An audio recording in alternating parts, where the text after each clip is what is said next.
Advisory board meeting is to strengthen our academic offerings, what we have, then aligning it with the industry needs and to prepare the students as next gen uh, innovative business leaders, and also to empower our faculty so that they'll be able to deliver aligned with the industry. And we are very happy to welcome you on board. Very happy to see you all today. And our sir, correspondent sir, will be joining shortly. And I would, since most of you know each other, but few of you are new, I would like to introduce everyone around here. That we are familiar for the next meeting. It will be more familiar, but we will not have formal introductions. So it's a great honor and respect. I'd like to welcome our distinguished advisory board member, Dr. Koko Santanam. He currently serves as Senior Vice President Emphasis, where he leads the global business human resource function, overseeing a workforce of over 29,000 employees over 16 countries. Wow. So with more than 26 years of experience in human resources, around 3 decades in management, organizational development, human resource management. He has significant contributions to global HR strategy, talent development, and digital transformation. So Dr. Santanam has also published a lot of books, and beyond his professional accomplishments, is a passionate advocate for sustainability and social impact. So we're deeply privileged to have him with us, and we extend our warmest welcome as we look forward to releasing that. It's with immense pride and joy we welcome our advisory board member, Mr. S. Shivkumar, CEO of Capital Market Services, a man whose career is a masterclass in financial leadership and global impact. From his early days as senior executive in Nationalized Bank to steering over 67 IPOs as president of CRB Capital Markets, his journey has been extraordinary.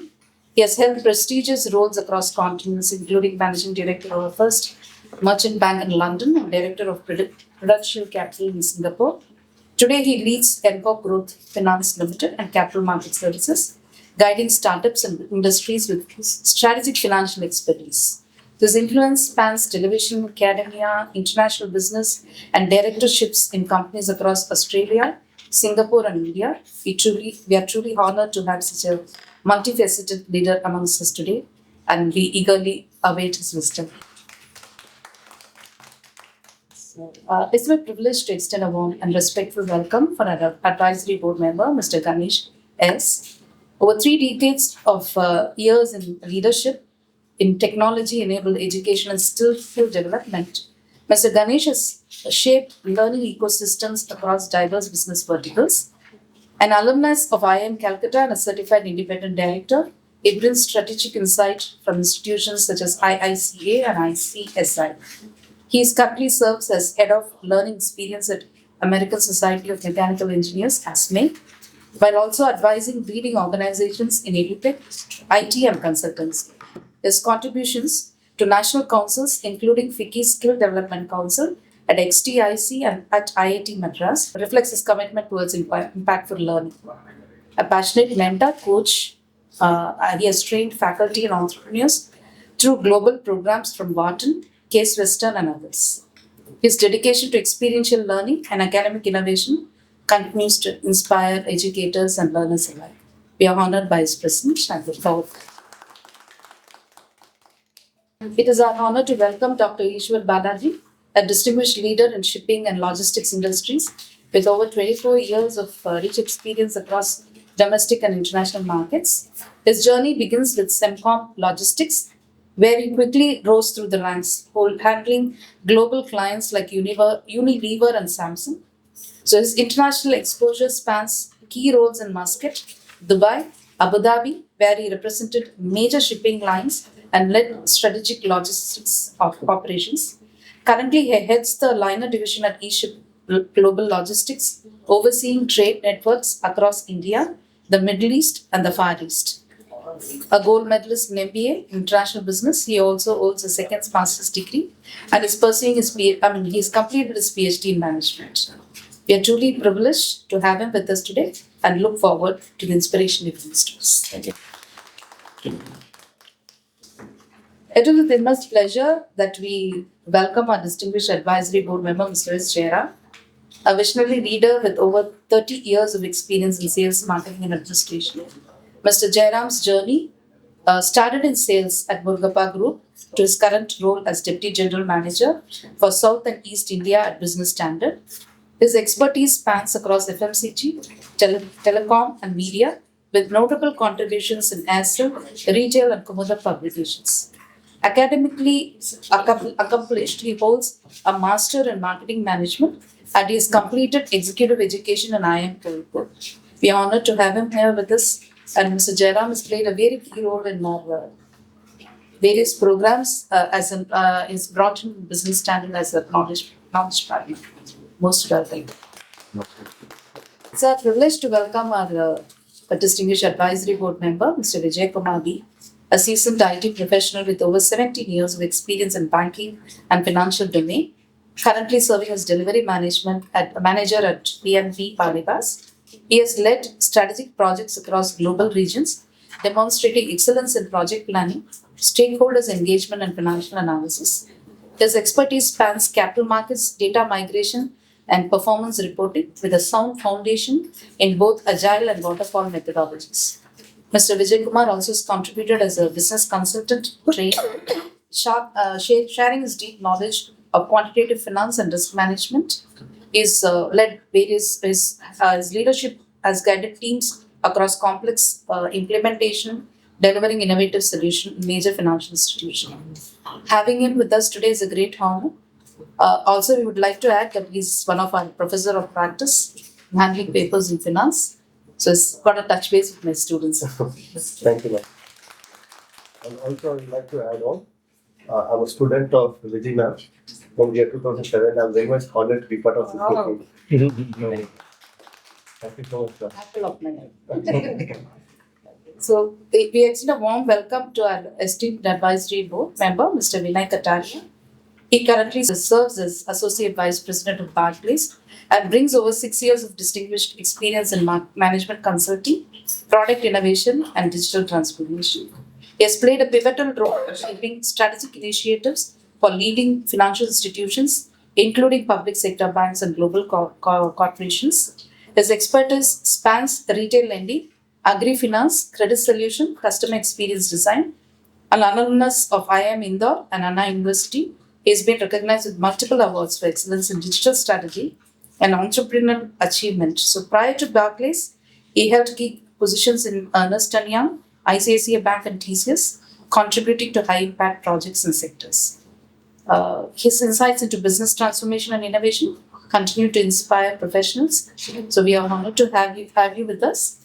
And also, I would like to have his joined us as Professor of Practice with us. I would like to introduce Mr. Vasant Lakshman. So, our honored advisory board member with over 23 years of distinguished experience in financial sector. Mr. Lakshman has held leadership roles across premier institutions such as Sundaram Home, HSBC, ABN AMRO, and Bajaj Finance. He currently serves as principal partner at Urban Money, where he oversees strategic business development across South India. An alumnus of the University of Madras with an MBA in marketing, he further refines his leadership acumen through general management program at IIM Lucknow. His expertise spans retail lending, advisory services, and strategic growth initiative. Mr. Lakshman is also actively engaged in advisory boards, contributing to thought leadership in financial strategy and business innovation. His career reflects a commitment to excellence, integrity, and transformative leadership. We are privileged to have him with us and looking forward for insights in that. Mr. Peter Sahayaraj is a CEO of Indigenous Fashions and is our esteemed advisory board member. So he's about 3 decades of experience in leadership and real estate with strategic consulting. So Mr. Raj has demonstrated excellence in lead business transformation and operational execution. His career plan spans high impact roles, including COO, Vice President, and business heads, with a portfolio exceeding 10,000 crores in project value. We successfully developed over 5 million square feet of infrastructure and established more than 50 schools across India. So, yes. So we welcome Mr. Peter Sairaj. I'm just introducing you to the. Thank you.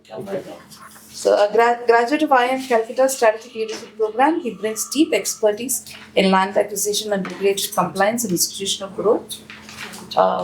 Mr. Raj's contribution extends beyond business. He's a mentor, strategist, and respected voice in stakeholders' engagement.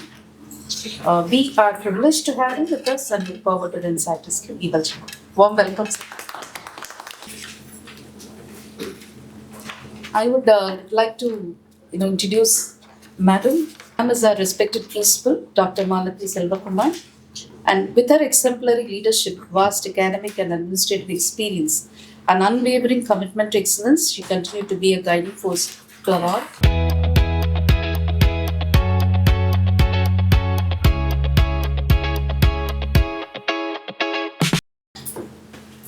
I was introducing Madam.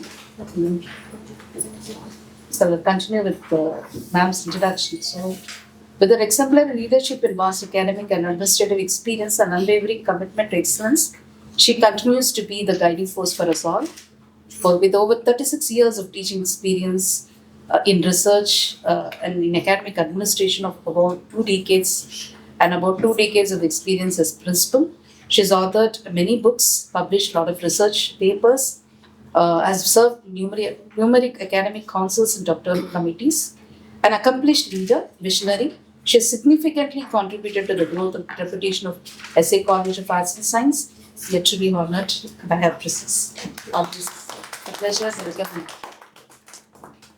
Now our leader, Mr. P. Venkatesh Raja, correspondent SA College of Arts and Science, is the director of SA Group of Institutions, which includes SA Engineering College, SA Polytechnic College, Sudarshanam Vidyashram, where he serves as correspondent, and that accommodates more than 8,500 students currently.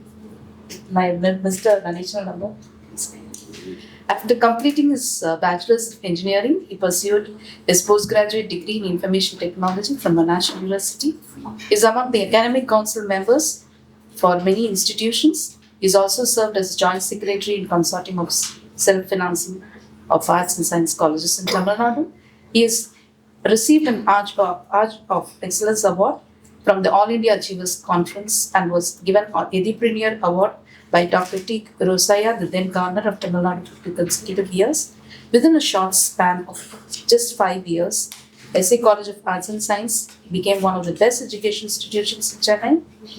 Under his leadership, an institute has been ranked as one of the top 10 emerging colleges in Tamil Nadu by TOI, thanks to him. And what we see here is all the reflection of this, his vision towards the institution and towards society.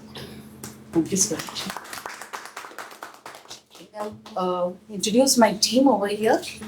Dr. B. Shreya, Professor of State Management. Dr. Kavita, Associate Professor. Dr. Sudha Aruji, Associate Professor. Dr. Babita Prem, Associate Professor. Dr. Srinivasan, Associate Professor. Dr. Neka, Assistant Professor. Mr. James Binny, Assistant Professor. Mr. P.S. Narayan Swami, Assistant Professor.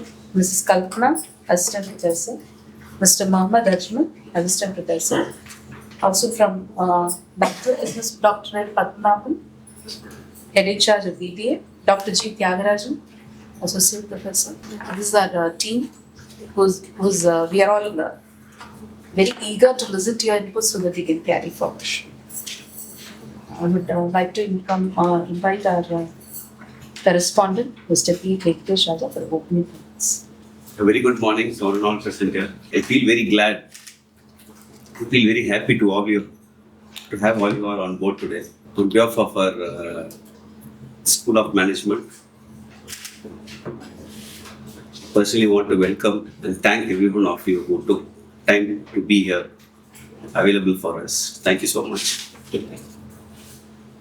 Hope you all have gone through the agenda of what today's agenda is.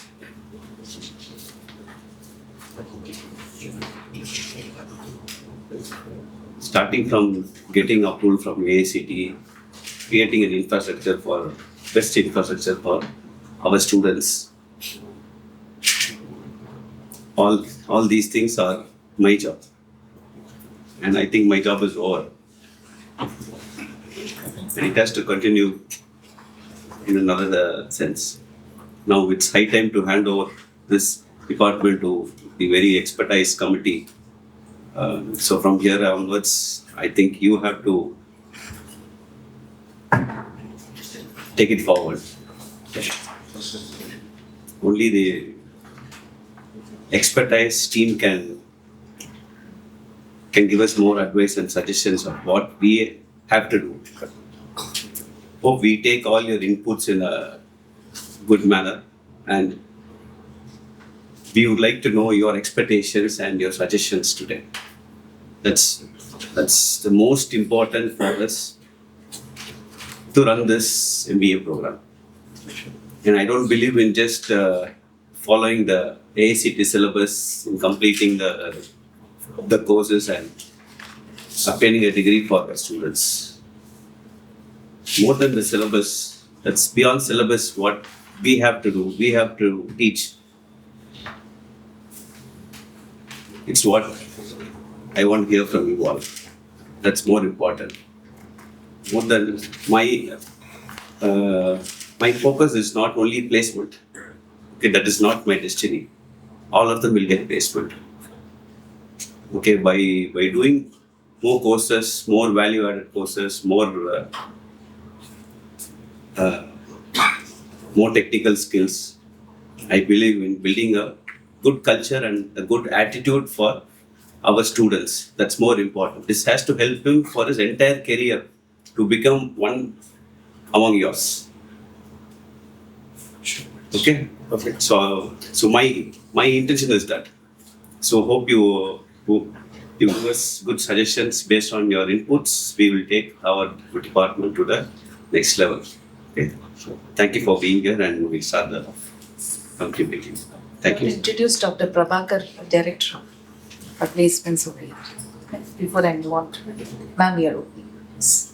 A brilliant morning to all of you. Welcome here to our School of Management, and this is our maiden advisory board meeting. So welcome each and every one of you. Thank you for actually making it happen today.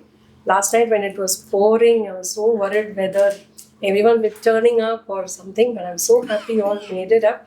And sir, his benchmark is very high. He has a huge vision, and this, I think, looking at the infrastructure of this particularly School of Management, everything, he has done a lot of meticulous planning and each of you have been cherry picked, I think. So I think you all also will know how valuable your suggestions and your inputs are going to be for us. And we definitely expect you to give us some constructive criticism so that we can make the course, totally open for the students, wherein, like he said, we don't believe in this classroom teaching and the syllabus and all is just, for the degree's sake. But I think children need to know what is actually happening in the corporate, and nothing like getting it from the horse's mouth. So welcome, and we're eagerly looking forward to your valuable inputs. Thank you. Okay, so the next on the agenda is the SOM journey. So I think all of you would have looked into the agenda, so I'm not going into the. Just wanted to give you an idea on what are the courses, because we are affiliated to University of Madras, so nothing much we can do on the subjects which is offered. But we definitely look forward to value add, and we are not, as I said, a stereotype type, kind of classroom as ma'am had mentioned. So we have actually done little things which I would like to brief. And if there is anything you can add on or any suggestions, then probably as we move on, you can. I'm just giving a brief. And from now on, and whenever there is a query, I'll pitch. So I'll just give you a brief outline. We are affiliated to University of Madras. And the MBA program has around 1 or 2 credits, and BBA program has 140 credits. And we've also given a list of the value adds what we have given over the years and planning to give. The student demographic is for the current second years around 105, with boys slightly higher but almost the same proportion. And most of the nativity of the students are from Tamil Nadu, and most of the students we get from a BBA, BCom background, a little on BSc, but majorly on BBA. And this time, surprisingly, we have people from English and other streams coming in. And most of our students have zero experience, or they might have done some part time. We don't consider it as an experience. So most of them are fresh from college. This is okay in terms of grooming. Of course, if it is experience, we deal in a different way. And in progress, the admissions for the current year is in progress. The admission pattern is generally we take in transit, and also we also taking in consortium. Next year, we would like to introduce some preliminary. Though I do a interview, so I thought next time we'll do a formal, like GD setup. Your suggestions are also welcome. Also taking into consideration the challenges what we have. And we have some collaborations. We have signed some MOUs with capital market services with Mr. Shivkumar, and with Finmark trainers more on the trading side. And also we have signed up with Aspire for her management consultancy, more for women empowerment, skill enhancement, that side. We have recently signed in with Flat Trade Broking, more on internships, placements, conferences, and more the discussion is on training, taking method. And in the pipeline, we have MOU signing with the Ematicus for online learning, and we are also talking with NSC for the Smart Lab. So these are the collaborations, what is there, what we have. And during our journey, we have some forums which we have exclusively for women, SA, MBA, WI, Sambavi, which is for women in business. So we just inaugurated and we've signed an MOU, we have to take it forward. So any suggestions are welcome. We also have an Evolve Club, which is run by the students, which is domain-based clubs. We also have sustainability also, apart from the normal domains like finance, HR, also on entrepreneurship. On the best practices, we have actually inserted something called as work group study, where almost all the subjects they do work group studies. So, for example, if we give a topic, recruitment, so they go to an organization, they learn how they do recruitment pre-COVID, post-COVID, and they give us a report, and then they have to present. So it's just to connect with theory with practice. So we have that. And we have also a 15-week plan, which the faculty actually does. So it involves the pedagogy. So right at the beginning of the semester, they decide what is the pedagogy or activity they're going to use. The thought process goes there. And the next thing is they match it with the Bloom's taxonomy and the learning outcome of students. So we have a 15-week plan. So the faculty starts preparing before the semester. And they also, we've given it a little flexible because we've started off in changing of pedagogy for improvement. And then we have community immersion programs for the undergraduate and also for our PG students. PG students, we do something called as NGO incubation for 15 days right from the first semester. So they have some, they appreciate and little ethical leaders we can create. So we have this NGO internship, and we have had many expert lectures, and some of you have already come in. We also have had outbound training, which is necessary, and we also realized the importance of online learning. That is why we have signed up with the Ematicus on online weekend programs. Where, as I told, it is a Madras University, but we have aligned all this to the internal. So the students take it very seriously. And on online learning, already many students have completed NPTEL courses and also are doing something on SWAYAM platforms, Coursera, and LinkedIn kind of courses. So we encourage them to do that. So pretty much what we've been doing. So in case I have something, I'll just pitch me.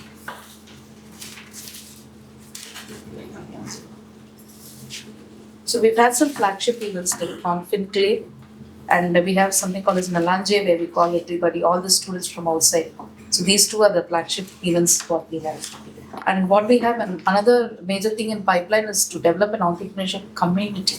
So we need all your help to make it possible because it's not a, it should be a center where if a student of SACAS comes, so they should be able to reach out and if they have an idea, they should know where to go. If they have want to have a startup, right from that. So there are different phases, so we need people to guide them. So I think people like you would help them, so we need to have a community. So that is the pipeline and we would like to take it seriously. So our major areas of improvement where we are finding it a little challenging because maybe we are new is domain-based IVs, student life IVs. And we don't want to do it like that because all video and other things are available. If they want to look into manufacturing sector, might be for the UG. But for PG, when we are looking for domain-based IVs, like they have to see how finance is working, or HR is working, or logistics is working. There we have a problem because we understand industry is busy, but somewhere I think if industry wants better leaders, we need to connect and do so. There we have a challenge. And the boardroom experience, now we have a beautiful boardroom, so we would like to call the industry here and we would like to reach out or, make them very discreet in some boardroom and try to, view what is happening, how discussions happening. And they also have to experience corporate, life, away from the industry. So that's for technology and technology orientation in a very experiential manner, like simulation or something like that. So that is what we'd like to see. And of course, internships and placements, all this it comes down to that. And from faculty point of view, it is the industry internships for the faculty, which is very, very necessary, which I think we discussed with some of you. And contemporary workshops, because I've been in industry and academia, so I know where the whole is. We have to seek as faculty, we need to seek. In industry, it comes. So somewhere there is a gap, and I think we have to empower our faculty with contemporary workshops, hands-on where they learn, and so that they can deliver to the students. And of course, development programs where a few faculty are expertise or something where we can deliver it to the industry. And we are looking forward for funded projects, consultancy projects, and of course publication in APTC Scopus. And priority on community for entrepreneurship development. So for me personally, I would like to see a startup at least a couple of years. We should have at least 2 to 3 startups coming from SACAS.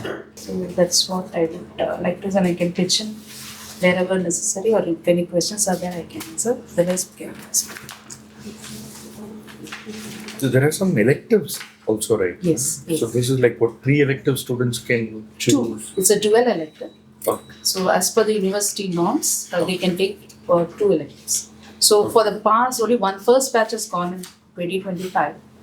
And this batch is what they opt.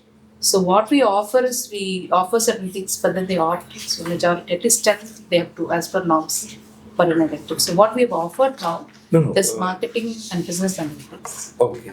So this marketing, business analytics, finance, HR, marketing, logistics is what we have offered. Okay, no, So I was talking about the areas of specialization. I can see some 3 subjects here. Yeah. So I can. No. Yeah. There are. I'll give you the syllabus. There are many electives over there. Okay. So from what is given in the Madras University, they have to choose. Okay. So looking at the industry, even if you suggest something for the next batch, we can do that. Oh.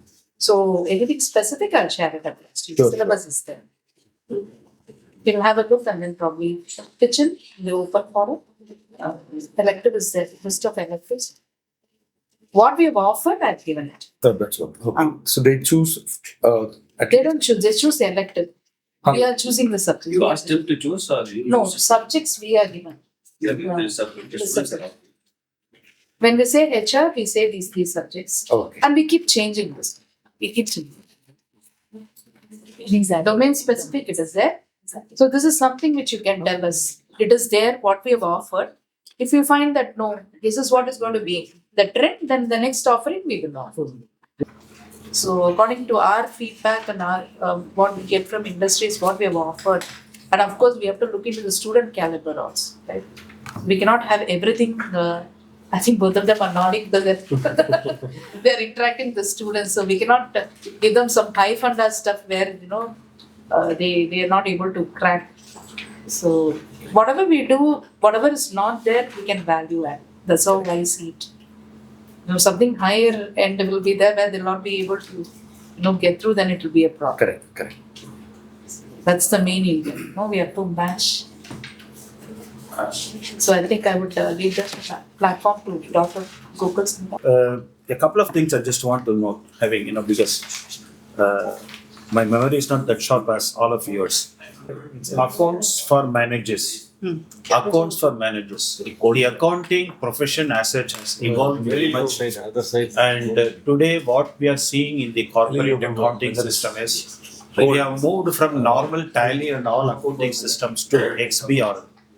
I think many of you may not be knowing about XBRL. XBRL is the in thing in Singapore as well as in US and Canada and Europe.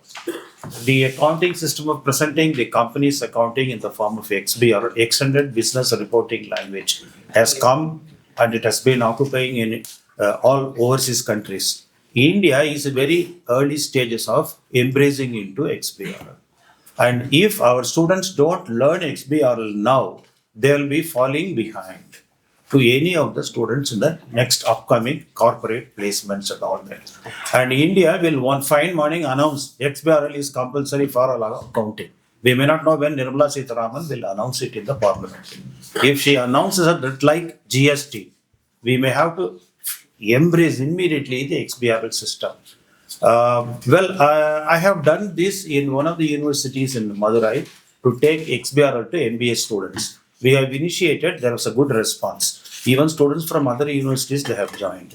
The course can be included into the syllabus as a skill development to develop a genre of accountants who can compete in comparison with the overseas accounting reporting system. So this, we should not lag behind this one. Then another point about the TBI, Technology Business Incubation. I'm a committee member in VIT as well as IIT in TBI. TBI, if you start TBI, I think you mentioned in your opening remarks, we will create some startups here. Let me share my experience, though it is only in-house information. In VIT, I got 43 startups from engineering students themselves. 43. Out of which 2 or 3 students are running a company whose turnover is 42 to 45 crores per annum. They are in second year and third year. They get tremendous amount of seed capital facility, access to technology, access to market, and I'm really surprised to see and interact with the second year BTech boy. What's access to technology? What is that? Access to technology. Access to technology, at times, you may be lagging behind in some of the technological import from overseas. Some of the technologies in biotechnology, especially in biotechnology, where areas we have seen a couple of accounts, where they wanted to have some drug making and life-saving medicine chemistry imported from abroad. Some basic generic medicines technology and all that. So they had the access through VIT, through the institution. So it is easy for us as an institution, as a TBI, if we have access to the technology, it makes the students to have technology also. Your dream will come true. We will have startups here from the students. First year MBA, second year MBA, we will create more startups. If you do that actually. I see a lot of enthusiasm in BBA students also. In terms of We can. Why BCom also? BCom also. Yes. See, the entrepreneurship doesn't carry any Which is so true. qualification or any genre of the education. Even a BA Tamil is an entrepreneur. A BA psychology is an I think it should entrepreneur. have cross-functional areas. Exactly, it is a cross-functional world. That is one area which I just want to tell you, because that way we will develop more interns in that. That is number 2. The number 3, the research and development. The R&D, I was in another institution here in Chennai sometime back, 3 months back. They have given to all MBA students R&D assignments. R&D assignments. I went as one of the judge to go and find out whether the R&D subject they have taken, the way they have approached the R&D is good because it is practical. R&D is one area where no corporate is willing to spend. It is a white elephant. Government of India is only paying even our expenditure from the Government of India on R&D is only 0.46 or 0.48 percentage of the GDP. It's not much, but R&D is very pillar for the students to go and show that demonstrate their ability to place things. If they have done some R&D, not simply because an R&D is a duplication of a fragmented approach. So citation papers and citation H index. I think I'm not bringing code to Newcastle. You all know about Actually, it. regarding this, I think I've given the assignment to our professor of practice because it has to be more practical and this is planning to bring in some poster competition. So that Exactly. Yeah, after research, I think I've requested them. So we are very poor in H index internationally. Citations are not there.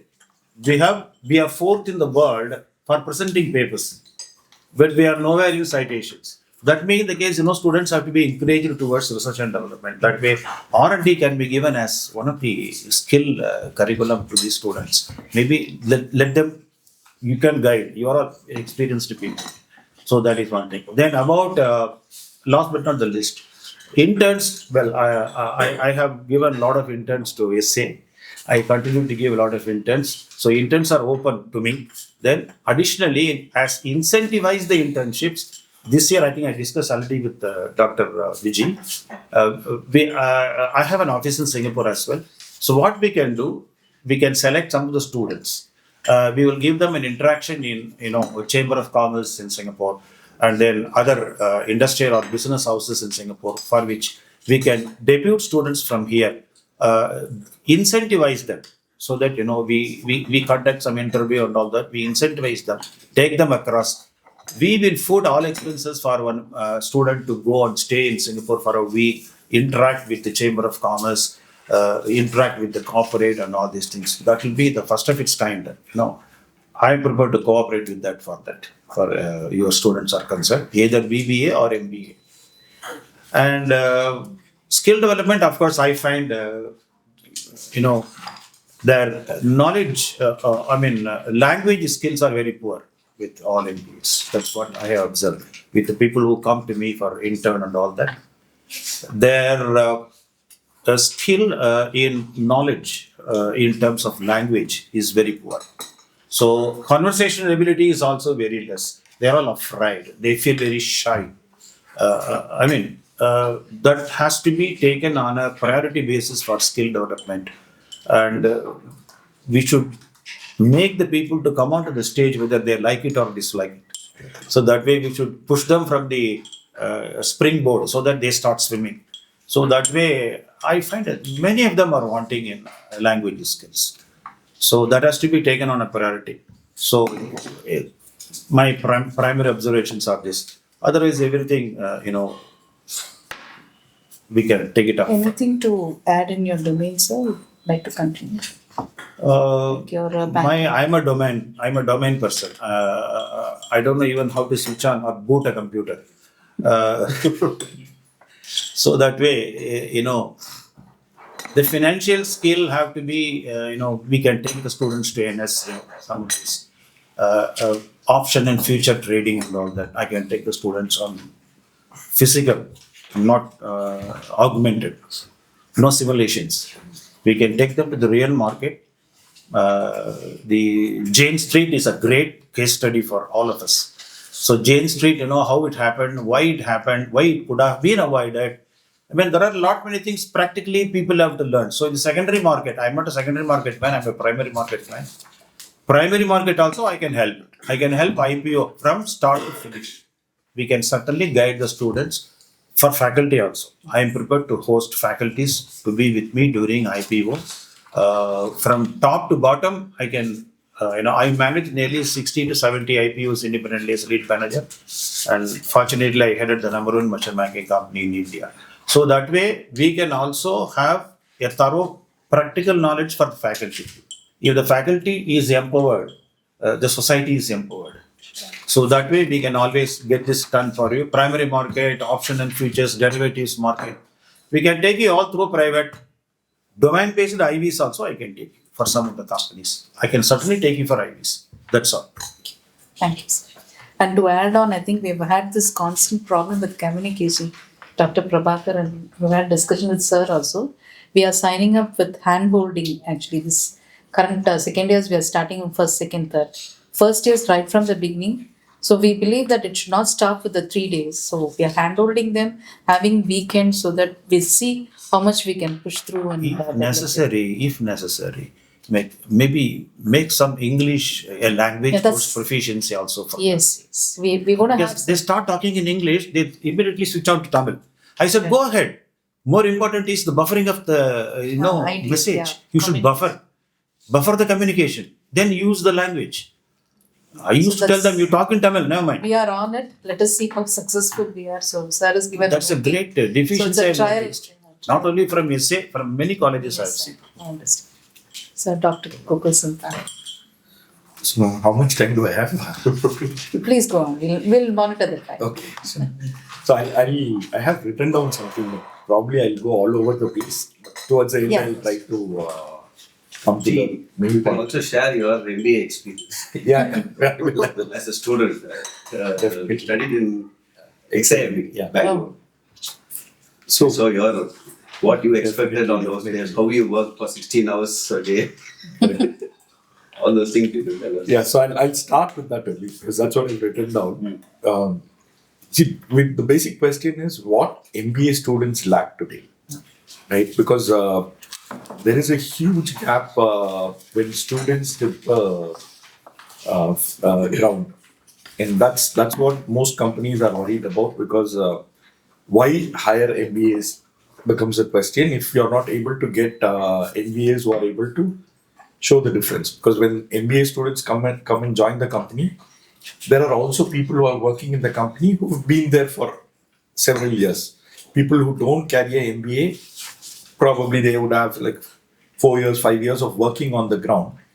But when you get an MBA student into the company, they have to be as good or better and over a period of time get into a managerial role, which today's students are lacking.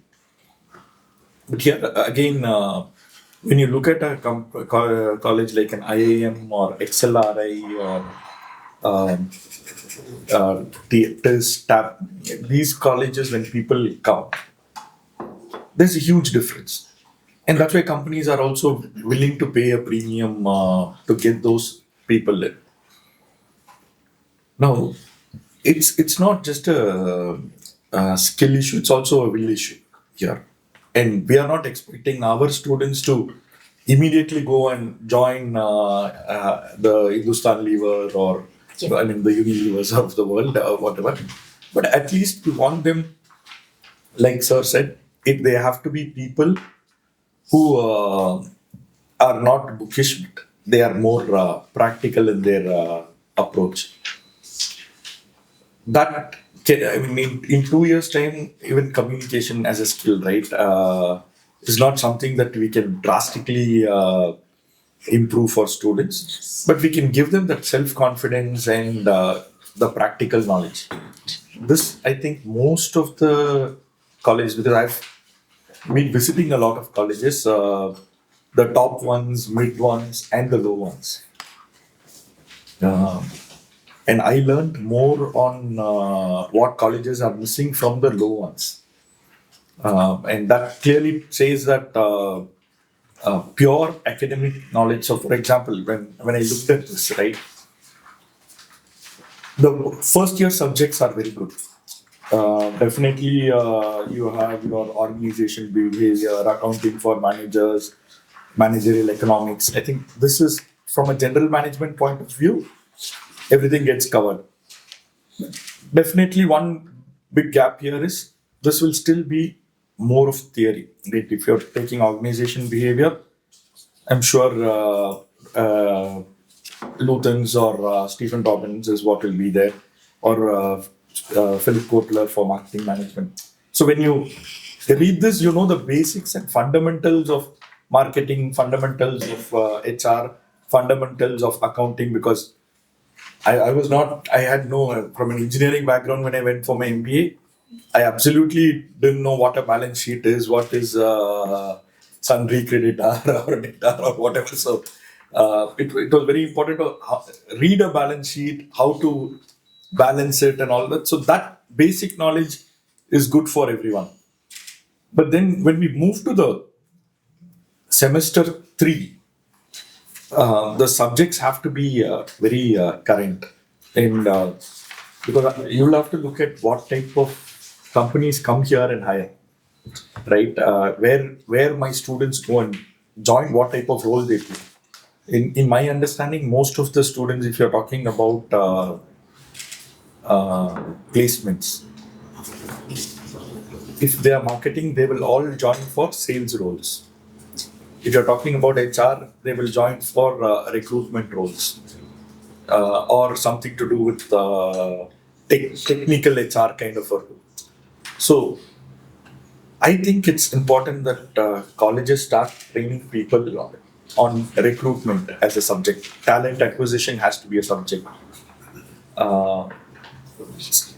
Because I'm sure, brand management, right? Unless people go into branding or advertising, it may not be relevant for them. Unless we are expecting our students to go into securities, teaching securities as a subject may not be relevant. But if we are able to focus on what type of finance roles they get into, what type of HR roles they get into, that subject has to somewhere come here. I don't know. I haven't seen the full list, but if there are subjects to do with these, then probably we should pick those subjects, is what I feel. And a lot of learning which I've seen in most colleges come from through the clubs. So, we've started, I could see the club, but probably we should get into specialization clubs. Yeah, it is that. It is. We have one on. So they operate independently or under that one umbrella, because No. They are operating. We have got I saw the I don't know. Evolve Club, right? Evolve, under Evolve, you have for finance separately, for HR separately, for marketing separately, logistics, technical, and also on sustainability. So we have different clubs, different students involved in those activities. We have a president and a secretary, so the For each of those clubs? Yes, each of those. Okay. So then that's good. Yeah. Some of the colleges, what they do is they give time for club activities. Yes. So which is like For me, every- after club activity, you come back to class. okay. It is that way. Okay. So actually, after this infrastructure, I was telling sir also, I see a lot of students sitting here with laptop and working on club activity. Club activities. So I wanted to do that first. Class is okay. I mean, like inside the classroom. The class also. Yes. So now we also have a cultural club, to make things little interesting. So they all have different students involved. So I see students taking a lot of ownership now with this change, and I see a lot of students sitting with laptops doing that, and we don't stop them at all. We are very happy. And barging into my room and asking for permission, I'm okay with that, and that is priority for us. So well taken. So some of the colleges also have a credit for club activities. So this becomes an additional credit. So they do a 2 credit or whatever for the club activity for students to do. Why I say it helps, I don't know, but some have moved away. VIT used to have for club activities. For us, the They problem moved is out. we are affiliated, so we cannot touch the credits. You can't increase it. No, we can't touch the credits. The subjects given by them, we have to follow till we become autonomous. Where we are, Once you're autonomous. definitely. We are just waiting for some autonomous to be given so that we change. But what we do now with this thing is we value add, and whatever it is, we link it to the internals. So we don't have a internal assessment. That's enough. Some mechanism where you done. grade this. Yeah, we have done. Because what happens is when you do that, Yes. you can say that every alternate week, the club has to ensure that one external speaker comes in who talks about some relevant topic. So at least if they are here for, I mean, if they manage to get some 20, 30 external speakers in their 2 year, I mean, they hear 20, 30 external speakers, that definitely gives them more knowledge about what's happening currently. So, To pitch in, I've not given this job of external speakers. I've asked them to do some research and do some presentations, organize, because speakers anyway we have people coming. I've taken the responsibility. If they come, they want on some topic, I said I'll do. But we want them to more, practice, take up leadership role, take up some topic, do some deliberations, discuss. According whatever, I've given them the complete freedom. So I'm really not stressed on external speakers because. so there are a few things which I wrote down now. So it's not this or that. What he's telling is when you average like 30 guest lectures. Correct. If every alternate week they are able to, it has to be their responsibility. Okay. They reach out, they are able to get people here. So we can say that the first week, Monday, Tuesday, Wednesday could be these clubs. Next week, these clubs or whatever. Because I think industry readiness exposure comes through student clubs. Student clubs, when I say the activities like what you said, which they do, guest lectures, internships or life projects or whatever which they do with the companies, and reading. Now, reading for this generation is completely gone. So, when I used to study the Business Standard or Economic Times, one of the papers we have to read every day. And there would be a finance quiz which will happen any day. My director would walk in and there will be questions from something to do with that day's Economic Times or Business Standard or whatever, and we have to answer that. So if you don't answer, then you're in trouble. So people make it a point to read. So somewhere we should bring that habit into people forcefully. Otherwise, it will never happen. Simply giving them newspaper and asking to read doesn't work. You have to do some activity based on that. That's what he's trying to do. Then it will work. Correct. And resume value add is definitely not there with students. So any student resumes that come to me, when I look at it, they are all the same. Everybody would have done their BBA, MBA, everyone would have done one project, everybody would have done some activity, some hobby will be there. How do you decide on that?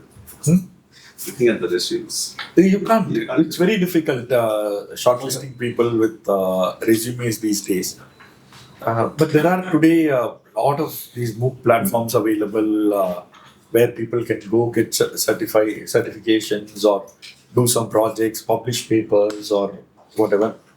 That is something that probably we'll have to encourage people to do. The good ones will do that and that will help. Okay. And entrepreneurship cell, if that's the direction that we want to take, we have to create an entrepreneurship cell here with students taking over. It could be anything. There are colleges where I've seen they even do entrepreneurship fairs. That we are already doing. It's a regular practice. Okay. So that helps because they organize, they pitch for. It's there and it's growing and we've had It's some a discussion. milestone movement of the college. Okay. So that's the subjects. I have a few inputs from my side. So some of the things that we could look at is talent acquisition as a. We have one talent Talent management is, I think, more of Do we have a performance talent management and. With that, so like actually in that we have that acquisition also as a part of talent and he's management. dealing with. Okay, so then probably we change the name to talent acquisition because students, when they say that I have studied recruitment or you can even make it like recruitment selection or something as a subject. Yes. Because then when they go and say that I studied recruitment, they automatically have a foot in the door when an interviewer comes in When they, for HR. I think we have to train them on how they talk in terms of interview. Please make a note. Because the subject name we cannot touch. Oh, set up. Yes, the Okay. subject name we cannot touch. But having this in mind is what we've offered. You can do some certification program. Ah, yes. In that. There We it's can do. ah. If this subject we cannot change, you can do extras. Extra, you can say that we have yes, recruitment, certified recruitment, Ah. certified Like that recruiter we or can- whatever, something like that we can call. We can do some. Yeah, Like I just what like is to add this this point. If you see the syllabus of this particular subject, talent management, it's quite good. Like we even have handled this HR analytics part of it. Like almost they have like some 10 to 20 analytics techniques mentioned in the syllabus itself. So it's a quite a good subject. It's just that the branding is like not up to the mark as you Correct. rightly said. No, So, that was also another yes, topic, right? HR analytics is very, very important it's part of as the a subject. Yes, yeah. But now, if it's all combined under one talent management, probably whether our companies will know and whether employees will also see. It cannot be like one topic because this is a topic by itself, and most of the people I know, even the ones who are coming from good colleges, they start their career with recruitment. True. I mean, good colleges in the sense I'm talking about the ones which have been there for several years, and which have a need. When they hire people, they start off as recruiter. So if that is the job that they're going to do 10 hours a day for at least a few years, they should know that job very well. They should have interacted more with campus recruiters. They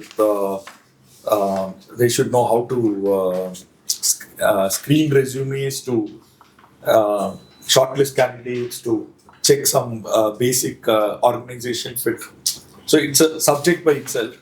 If we say that our students have done this, and then you also put them as I'm just talking HR people, right? If we put them into some companies and say, wait, our colleges end by 2 p.m. or whatever, they can come and assist you. And in your recruitment practice for another 3 hours or 4 hours. That automatically, if they do that for a period of 3 months or 6 months, companies will ask when are you graduating and take them because you've got the foot in the door. So for each of the subjects, if we are able to find such current subject, get them a certification and then put them for a live project in companies, then placement part of it will get taken care. That will make students happy and but what we wanted to bring in terms of the MBA readiness, that through the clubs and other things we can focus. Now, one thing to add, I heard 2-3 years ago as a faculty to help people. So they have a subject on HR. So they will have, I think, a 4 hours of session. They'll interact with students, and also they help students come from, and they'll act as an HR manager. They, as Sir said, they will screen the resume, and they'll shortlist the resume, and also they'll tell the findings of why they are selecting that particular resume, and they will give their findings about the resume and all.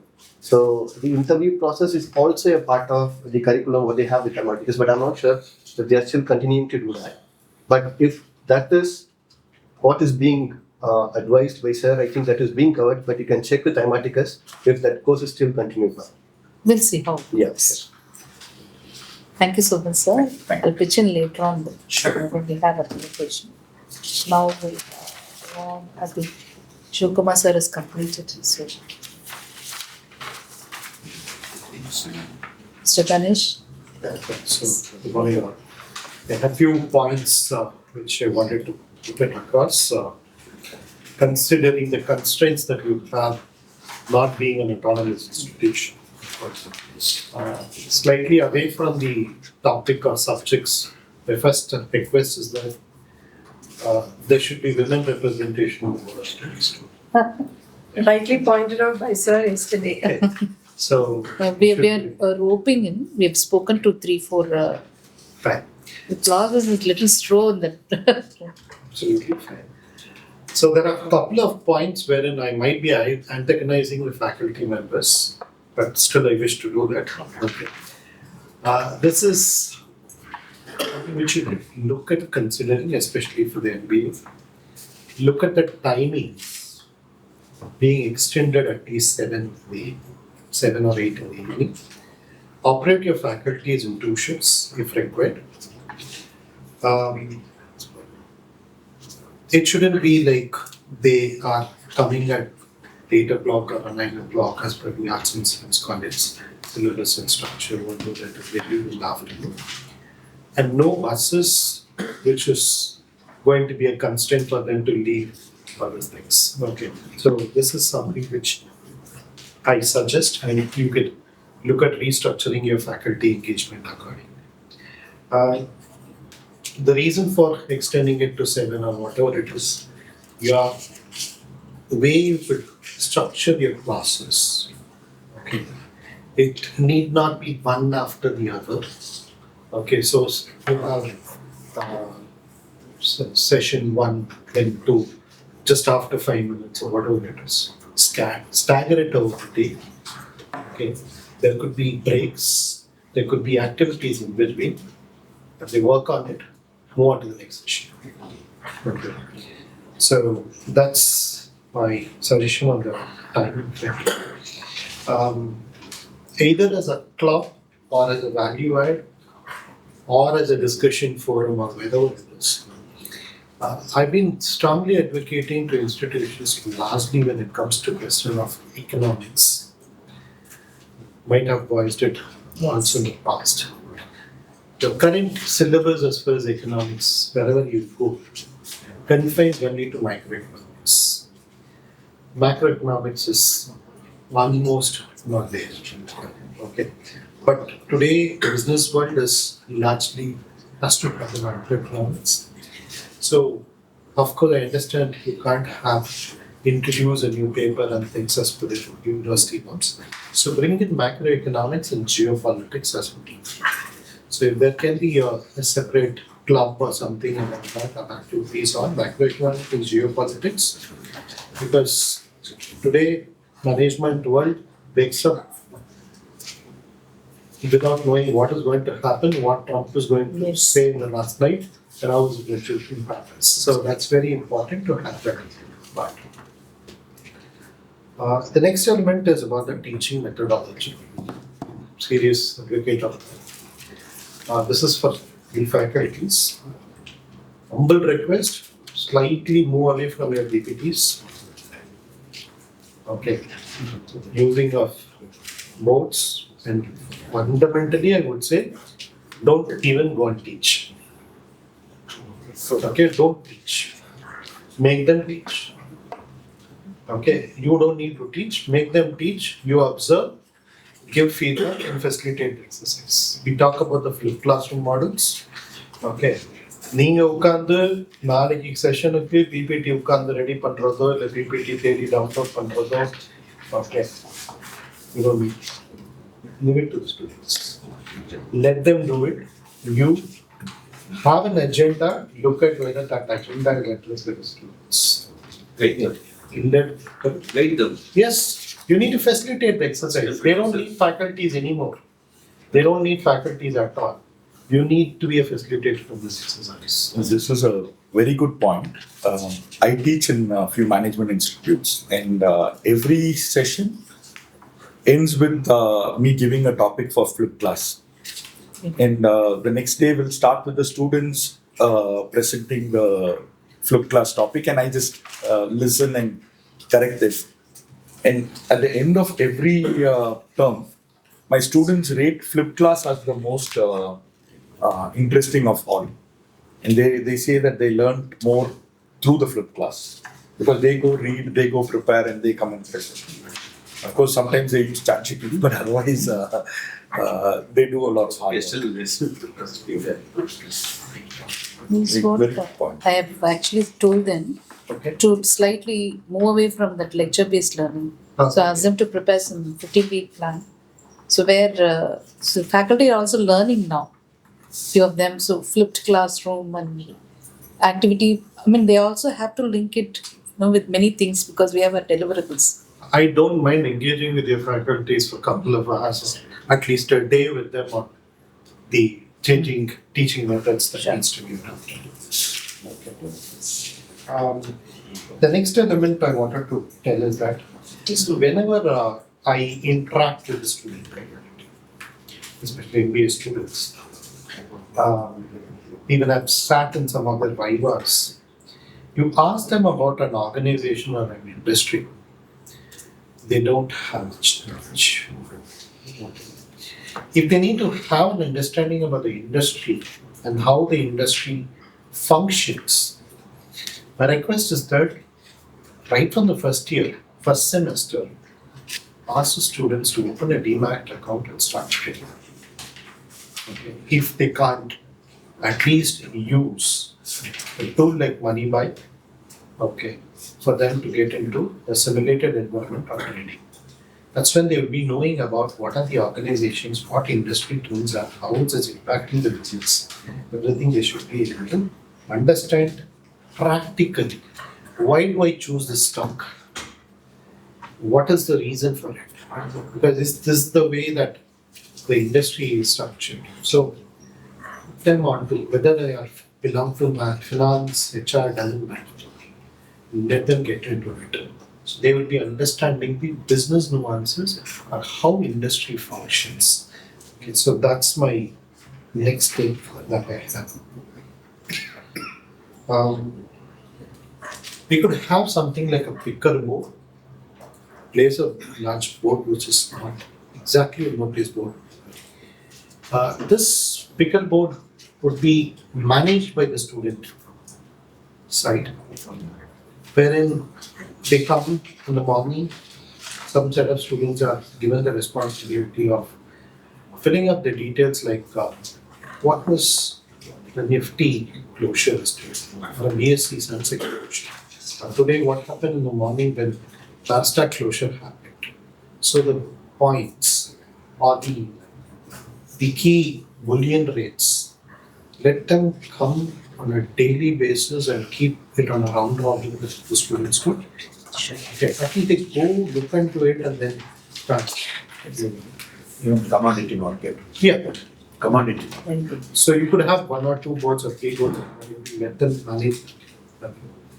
And the value add portion which I saw, one thing I feel that we need to look at is AI for business. We did a workshop, but I think we have to do a full-fledged. Yeah, a full-fledged program on that. Okay.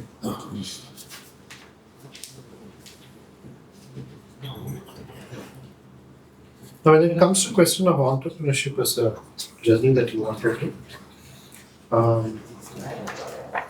my request is that please don't ask your teachers to teach entrepreneurship. Okay, so that's not the way to approach it. There are experts who are there. You can partner and work with it. I can help you connect with Wadhwani Foundation, which is known for their entrepreneurship engagement. They do a 15-week program for student community and at no cost. No charge, it's absolutely free. Okay, so they do it. So I can help you partner as an institution. You can work with Wadhwani Foundation on this. Of course, syllabus probably doesn't talk about it. Happy to know that there is something that you are talking about ethics. It is largely missing. So, corporate governance in ethics is key for professions coming into the industry. So, activities around that can be there largely. Social engagements, CSR engagements of students can be encouraged a lot. Nice to have partnership with Business Standard. Make it a point, students, if we have about 120 students, there should be at least 24 teams. Each team to come out with a business case every month. One business case every month. At least one business case a month. You could start with, might be 1 or 2 in a semester and then gradually increase it. So when they write the business case, is where you will have a very detailed. It's not about just case study discussion. I know how case study discussions happen in the classroom. Case notes are given. Ask the students to prepare the PPT.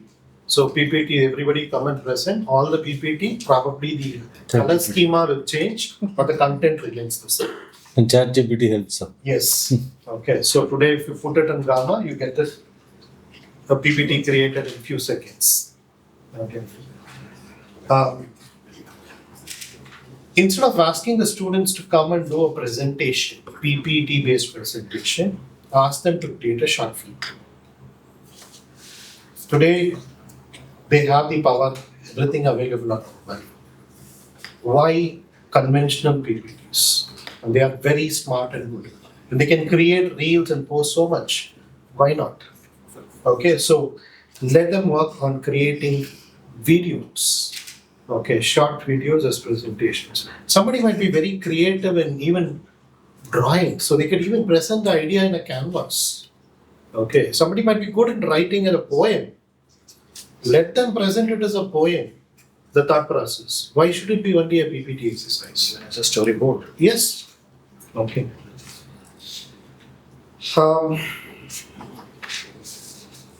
My favorite area, the gamification part of it. Okay. We should look at gamified approach to the gamified and game-based approach to the overall learning process. Introducing business simulations can give a better edge over students. One other point was on the outbound training. I believe we are already into it. Again, when you talk about entrepreneurship, it will not be just entrepreneurship side of it. Create interdisciplinary business innovation groups. It can be students coming from your BSc Computer Science. Could be students coming from your film institution. You have a Viscom program. Okay, so they could collaborate. Why only MBA students need to go for it? Let them go beyond that and try to collaborate. One other reason for extended timing, which I was mentioning in the very first part, ensure that you have one business movie played once in a fortnight, at least once in a fortnight. Okay, there is a huge list. I can even keep sharing you the lot. Okay, so you could have a business-oriented movie at least fortnight.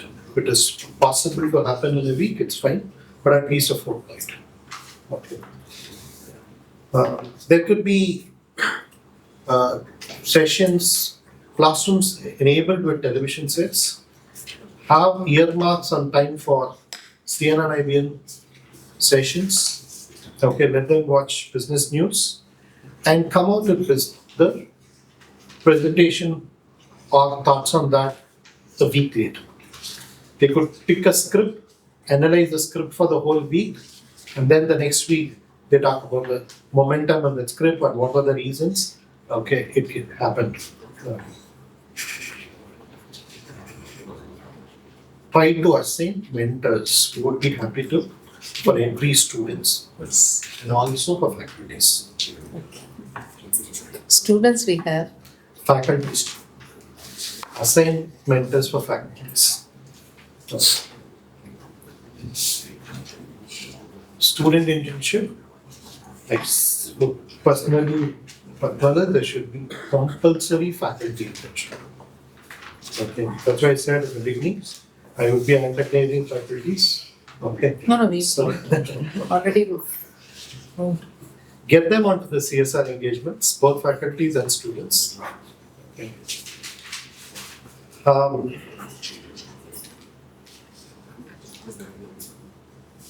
Deploy all the students on selling skills, whether it is HR, finance, marketing, doesn't matter. Okay, so you could either partner with the local shops here or within the entire department. Might be you have a Viscom, so let them go and fetch projects, corporate video presentations for Viscom department, and the students can. So it's more of a consulting engagement that you could generate revenue as well as a selling experience for the student community.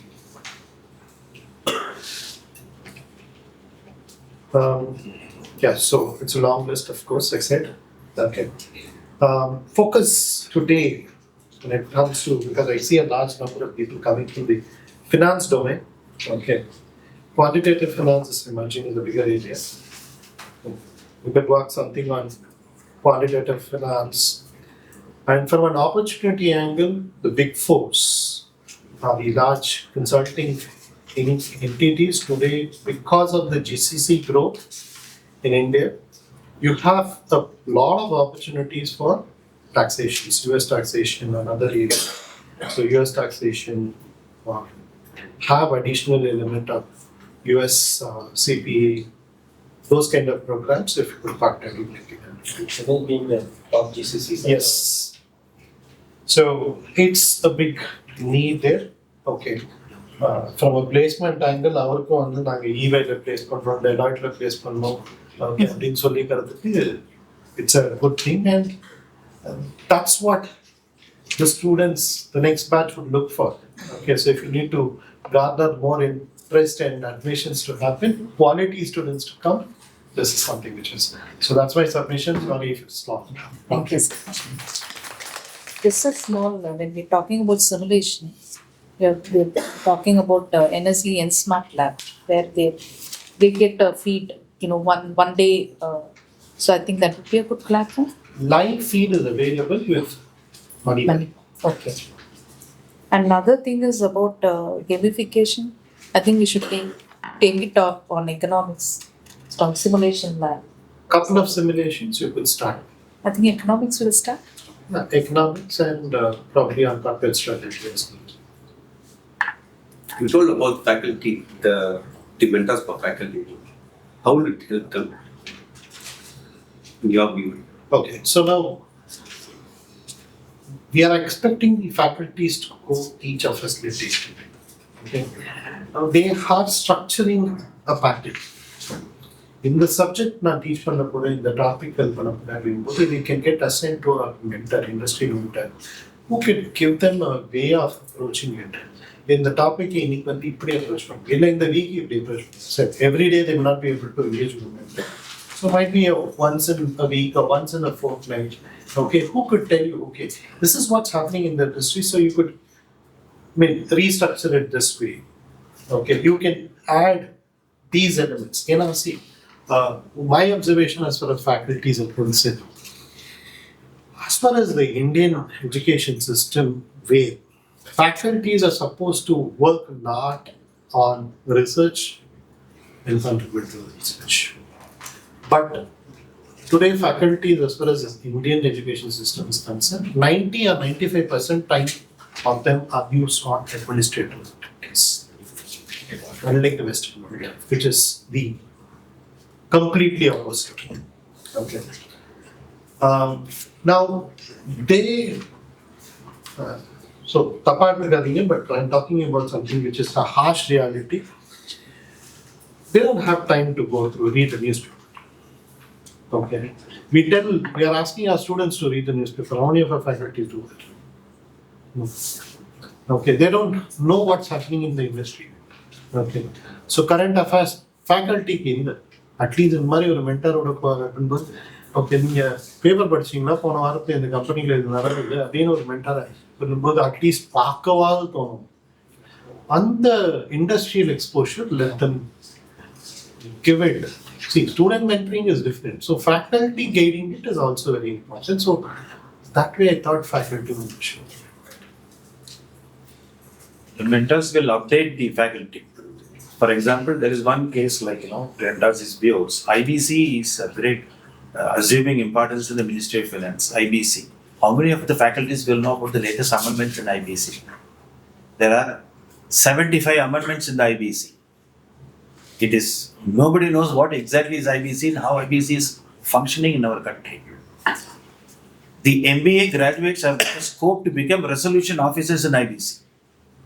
Many of the MBAs can become a resolution officer. That's why mentoring is necessary, to tell them when you start recovery in bank and NPA and all, take IBC in hand to that. Take this supplementary information. Say when as he says, when the faculty is talking to the mentor will guide the faculty to take it in a different approach so that it becomes practical. For the students to know, oh, there is an employment opportunity for me in IBC also. The students will open their eyes. What is the percentage of students coming from agriculture or rural? We don't have the specifics. I think 98% are from Chennai. Yes. Yes.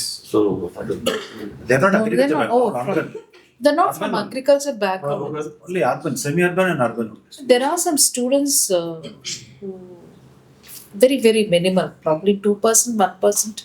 One or two students. One or No agriculture background, as I could see from.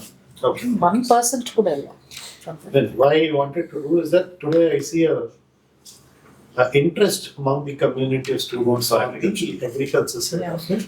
Agribusiness is a bigger area. I can help you connect with Tamil Nadu Agriculture University for a partnership, and you could explore with Tamil Nadu Agriculture University on agribusiness related areas. That's why I call with this Ivy.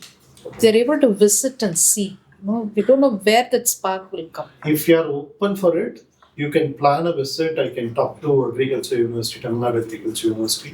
They will connect Coimbatore, with you. stay for a day and see. அப்படியே ஒரு ஊட்டிட்டு இருக்கோம்னா கூட ஊட்டிட்டு இருக்காங்க. Okay. So it will be a wonderful exercise because Tamil Nadu Agriculture University, Coimbatore is very uniquely placed in India. I'm a student, I'm a graduate from Tamil Nadu. Excellent. Okay. So gold medalist from TNA. Excellent. Okay. So that's from a facility angle. Okay. You see all the soil varieties in India available at that particular place. I want them to go to very unorthodox place so that that spark comes in. What's happening? And they have a horticulture facility also in Ooty. In Trichy, they have a horticulture college also.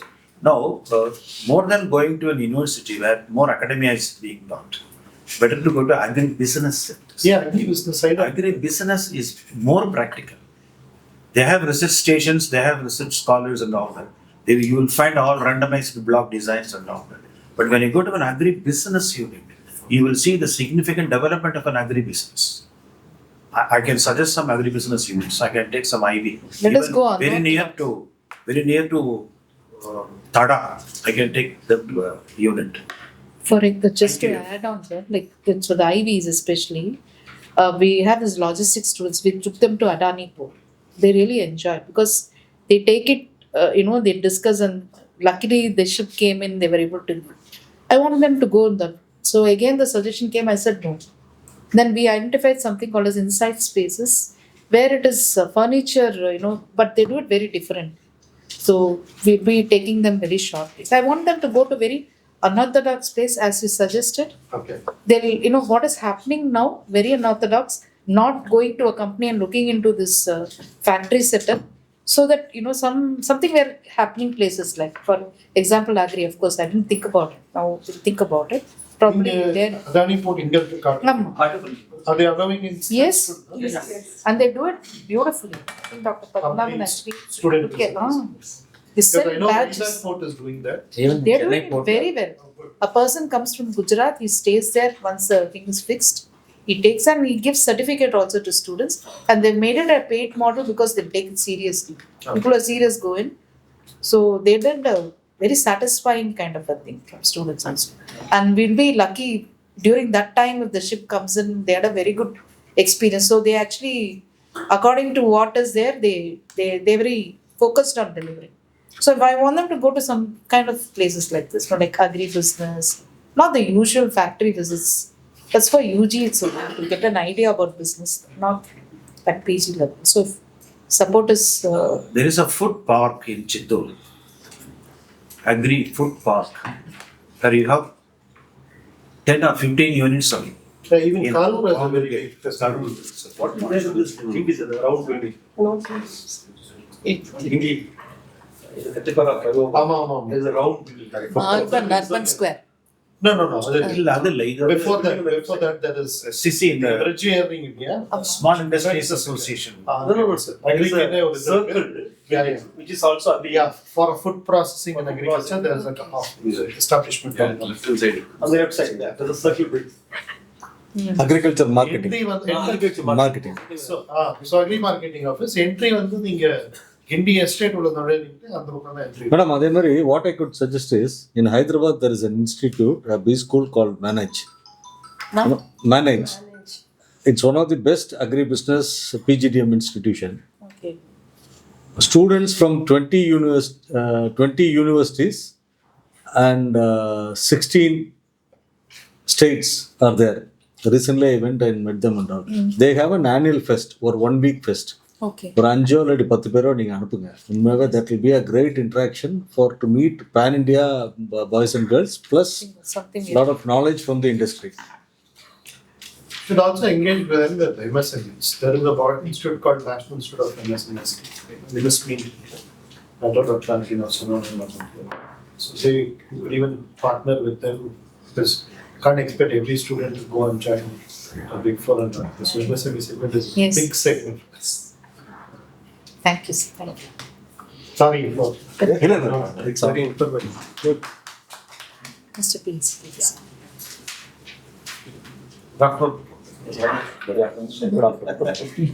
Good morning.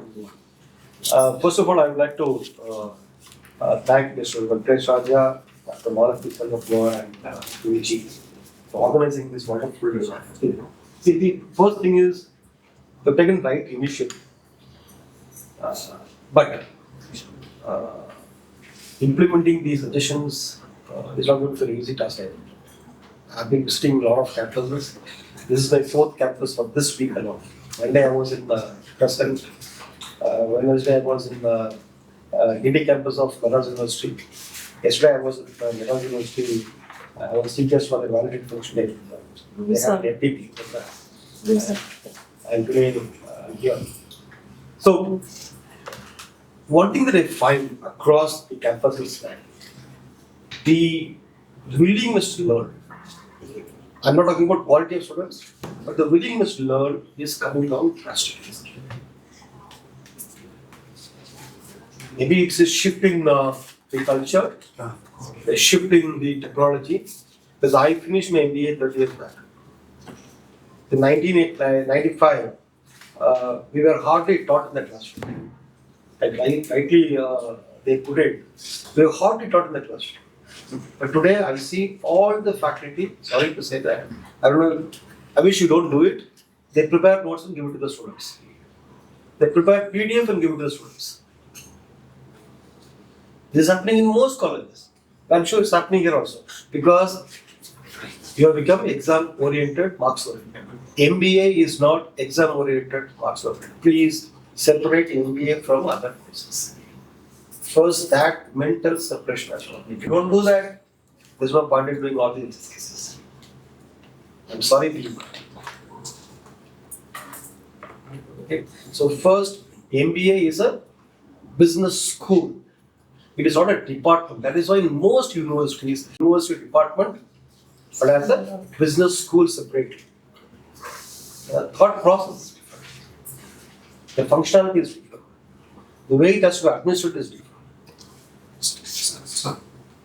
If you look at it like any other department, you are not going to take it forward. That's why computers board of advice. So if you do that first, set it as a separate business, like a unit. Like in business, we have a strategic business unit, which is BBs. Like that, can you make it as a separate business, whatever you want to call it, as you can call it, hold separately? Do not link it to the others. Come out of this marks mindset, exam mindset. Stop teaching. Just facilitate. The PG itself is supposed to be facilitated. All PG programs. And MBA is all the more, it is supposed to be 25% taught, 75% learned. Am I right, ma'am? Yes. That's what the UGC also says. Yes. But what we are doing, 90% we teach them. We give them notes, we give them PDF. Because at the end of the semester, I'm sure your chairman is sitting here. The first question you'll ask is, what is your pass percentage? He'll never ask. No, sir, You'll never ask. never ask. Very. He'll never ask. So you have a fantastic chairman. But that's not the case with every other college. Okay? Never asks. So with this little work in my starting note, I would say on leadership, which is what you asked me to speak on, I would say, can you create a leadership labs? Which was something which you should do very seriously. So no labs, simulator labs. Like you have this mark codes. You can have leadership roles here. Yes. You know, do a lot of role plays and keep changing it. Role plays. Yes. You can, what you can do is, what I see in most MBA programs is, you fix roles for the various clubs and they remain throughout the year. Change it.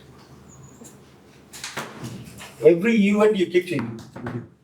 Make it dynamic instead of pattern. So what happens? Everybody gets the opportunity. Otherwise, it's like a classroom where the first 5 rankers always come forward and say, there is that. And others always stay back. Typically. Okay, so keep changing it very well. As Mr. Ganesh rightly pointed out, you missed out AI. Please include AI because today everything is going to be AI from I don't know whether 25 years after from now, 2050, what kind of a jobs we can't even dream of.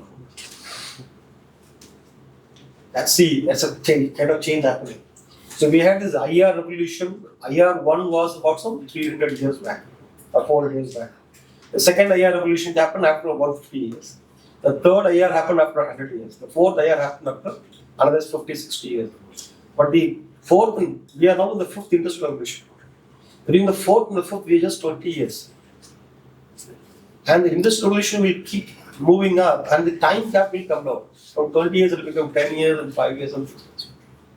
So which means, when we speak about IR 5.0 or IR 6.0, there will be a shift in the industry. So, and that will happen right now with AI, and maybe I don't know what's going to happen tomorrow. So, AI should be part of that. Digital learning should be part of your entire classroom. Because right, digital world, everything is digital. Nothing, hardly people use papers. When we use papers here, world has become digital. Not only digital in the sense, marketing, digital marketing. So we have to teach this too. Please encourage them to do a lot of certificate programs, micro certificate programs. In fact, you can tie up with a few edtech companies and offer these programs in your campuses. It will not cost much. They might be willing to give free also. To tap them. Because they are looking for claims. They are looking for something to promote also saying that we have a sign up with SA College, so they can use it as a base to expand other colleges. So you can use that and sign up with them. They can offer programs in your classroom, they might come. And all these certificate programs be of very useful to them. They go for placements. Like you said, maybe I'm putting in different words called faculty immersion programs. Faculties also have to unlearn and relearn. It's not that they don't know, it's not that they're not learning. But then what happens is because you're a university system and the syllabus is given and you have been teaching the same subject for 2 years, 3 years, 4 years, your mindset is, and that book is revised only after 4 years or 5 years or 6 years. So for the 3-4 years, what happens? You take the same syllabus. So hardly unlearning happens. So faculty have to go to industry for immersion program to unlearn and then relearn. Because you are the catalyst of change in the campus.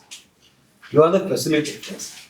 Unless you unlearn and relearn and come with fresh ideas, how will you continue? Then you can do a lot of this, like what Sir was willing to give. You can do co-create courses with them and offer certificate programs for the students. So that you have a lot of helping hands here. So that's a great thing. Today, we are living in a world where we only have problems. We only have problems. So, companies are looking for people with leadership skills in solving problems. Solutions. So, can you create a mindset? A student should not come and give you this is a problem, that's a problem. You should be able to find solutions to that. Create a solution mindset with the students in the 2 years that because you only have 2 years window with you. You don't have too much. It's not like engineering program where you have got 4 years. You only have 2 years. So in the 2 years, if you can do that, it will be great. Also, we have become now almost every company is MNC. But most of the students, when I speak to them, they think very local. Still, the global outlook is missing. If you can bring it into that, it will be great. Thank you. Thank you, sir. I just have one question, sir. For this faculty immersion programs, will any of you give us an opportunity for our staff? We'll send them, sir. Madam, I can- if I can interrupt, Yes, sir. in my conversation, I will tell, with the permission, since I visit many B schools or MBA, I can be open, no? Yeah. And I can compare so that you involve the best practices. There is an institution which sends a faculty for an internship for 3 months to an industry. They come back, they give all the wisdom, what they have learned there, so that the industry readiness of the boys and girls are far, far better than the other institutions. See, now the competition is the other 2,999 MBA institutions across the country. We should look at that way, sir, as he said. And the very good thing, what I would appreciate Mr. Venkatesh Raja is, he has been a differentiator. And I want each one of you to go back and talk about the good things, what is happening in this institution, like the infrastructure. I can tell, இங்கே இருக்கிற மாதிரி இல்லை, நிறைய இடத்துல இல்லை, நிறைய இடத்துல அது யோசிக்கிறதும் இல்லை. இந்த மாதிரி ஒவ்வொன்றும் அவர் நினச்சி பண்ணிட்டு இருக்காரு. And unfortunately the autonomy is a problem. அப்புறம் இந்த கரிக்குலம்னு நான் பார்க்கல. என்னென்னா Peter trucker till 95 he was remaining in. But unfortunately our universities remain old in thoughts and process. அதே தான் நீங்கள் 30 வருஷத்துக்கு முன்னாடி சைனில் என்ன பண்ணீங்களோ, இதுதான். நான் போன வாரம் ஃபிலிப் சாரை பார்த்தேன், ஆக்சிஜன் பைப் வச்சுட்டு இருக்காரு. நான் 1 hour கிளாஸ் நடத்தினா ஜெயராம் எனக்கு எனர்ஜி வந்துருங்கிறாரு. At the age of 88. You know how in a wheelchair. Yes, I was there because I got great reference for it. So அந்த மாதிரி இருக்கிறவங்க தான் வந்து the change things happen, and thankfully he has got a dynamic team, the principal, the director and all. So I think we all should compliment them so that things happen in a change. அது மாதிரி பண்ணலாம் madam. Maybe I will also help. I will also explore and connect. ஆமாம், at least 1 month ஆவது போயிட்டு வரலாம். If I don't know how We will reschedule our work style, but if you can, all of you could help us, definitely we are game for this faculty immersion programs. The already is offered for finance faculty. Probably continuous alana kuda will work out. We'll try You can this and start whenever is weekly, couple of weeks, or 2 days in a week or something. just try that. Maybe maximum Then 2 we weeks should program. try out. If it's To 2 begin weeks, then 2 weeks will go. So they have to be free, so I gave it No, to we can schedule it. We'll schedule. We are already not only finance, and other அதான் எல்லாமே finance already all verticals. All domains. Finance number than for there HR are experts. There are experts. Actually I almost signed up with Saint Go. One strong thing about faculty is your subject wise you're very strong. So definitely industry would love to have the faculty because they may have managers there. But subject wise they may not be experts. They look for subject matter experts there to give them some kind of input and flow. When you see The unlearning and relearning will be faster. Sir அவங்களுக்கு ஒரு learning தான். From them, they will also will be faster here. That's what. See, corporate way the practice. So, look at Hitachi. I had 4 people working with Hitachi came for an internship. Hitachi has a practice. After every 5 years, they would go into a different industry and do a 1 month of 1 or 6 more weeks of internship for existing employees. Every 5 years they and this is happening for the Hitachi class. So I had 4 interns from Japan who came and did an internship for about 6 weeks. As he said, They have to work in a different industry, pick that, and then the learning of it has to go back to the organization. That's the culture that they have. Thank you so much. Mr. Vasan. Good morning. Good morning. First of all, I think well, appreciate that you said the college is looking outside the book, which many of the colleges don't do. And that is Don't the appreciate. need of the hour, basically.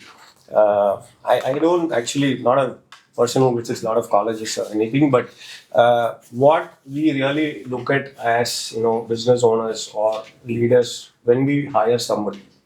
So what is it that the students need to be doing when they come out? I think the syllabus, as you said, we can't do much about it, and changes is not going to happen. So we really don't, I don't want to really much get into that. But what we basically look at is the student who's coming out of, who calls himself an MBA graduate, is he market ready? That is more important today, because what is being market ready is he willing to go that extra mile to show himself different from the others? Because what we see is people want to grow, which is good. Everybody wants to grow in life, but they want to grow very fast without knowing what they're doing, which is what I see is a problem today. See, when we conduct interviews for freshers, one, there are reasons why people don't want to come to a particular institution because it's too far from their house. So these are practical problems that we see today. Okay, this was not there when I started my career, which is in 2002 when I started my career. That was not the case, and today they say it's pretty far from my house, so I don't want to work in this office. Will I be able to get a leadership role day one? Fine. Everybody wants to become a leader, everybody wants to grow. But have you developed or inculcated the qualities of a leader? Is the bigger question here. Why would we want to have a leader in a company? There could be one guy and then rest everyone can be on the field or do their role. But why do we have hierarchies? It's because if somebody in a particular role have a problem or face a challenge, not sure how to solve it, they go talk to the leader. And the leader is somebody who has a certain amount of experience in that particular role. Say, for example, I'm from the sales industry selling financial products. So when a guy under my team goes meet a client and he asks him a certain question, he's not able to answer. So what he does immediately is either we pair up with his immediate boss, so that with his experience he'll be able to solve the client's requirement and the deal is closed, or at least the client feels that he's talking to the right person. If you are a leader with no experience, there is no point.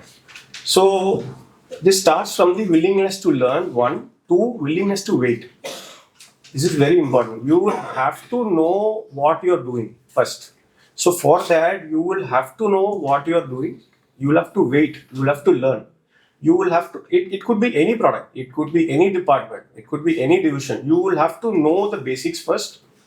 You will have to have a hands-on experience on what is happening, how things are getting done, and if there is a problem, how it is getting solved.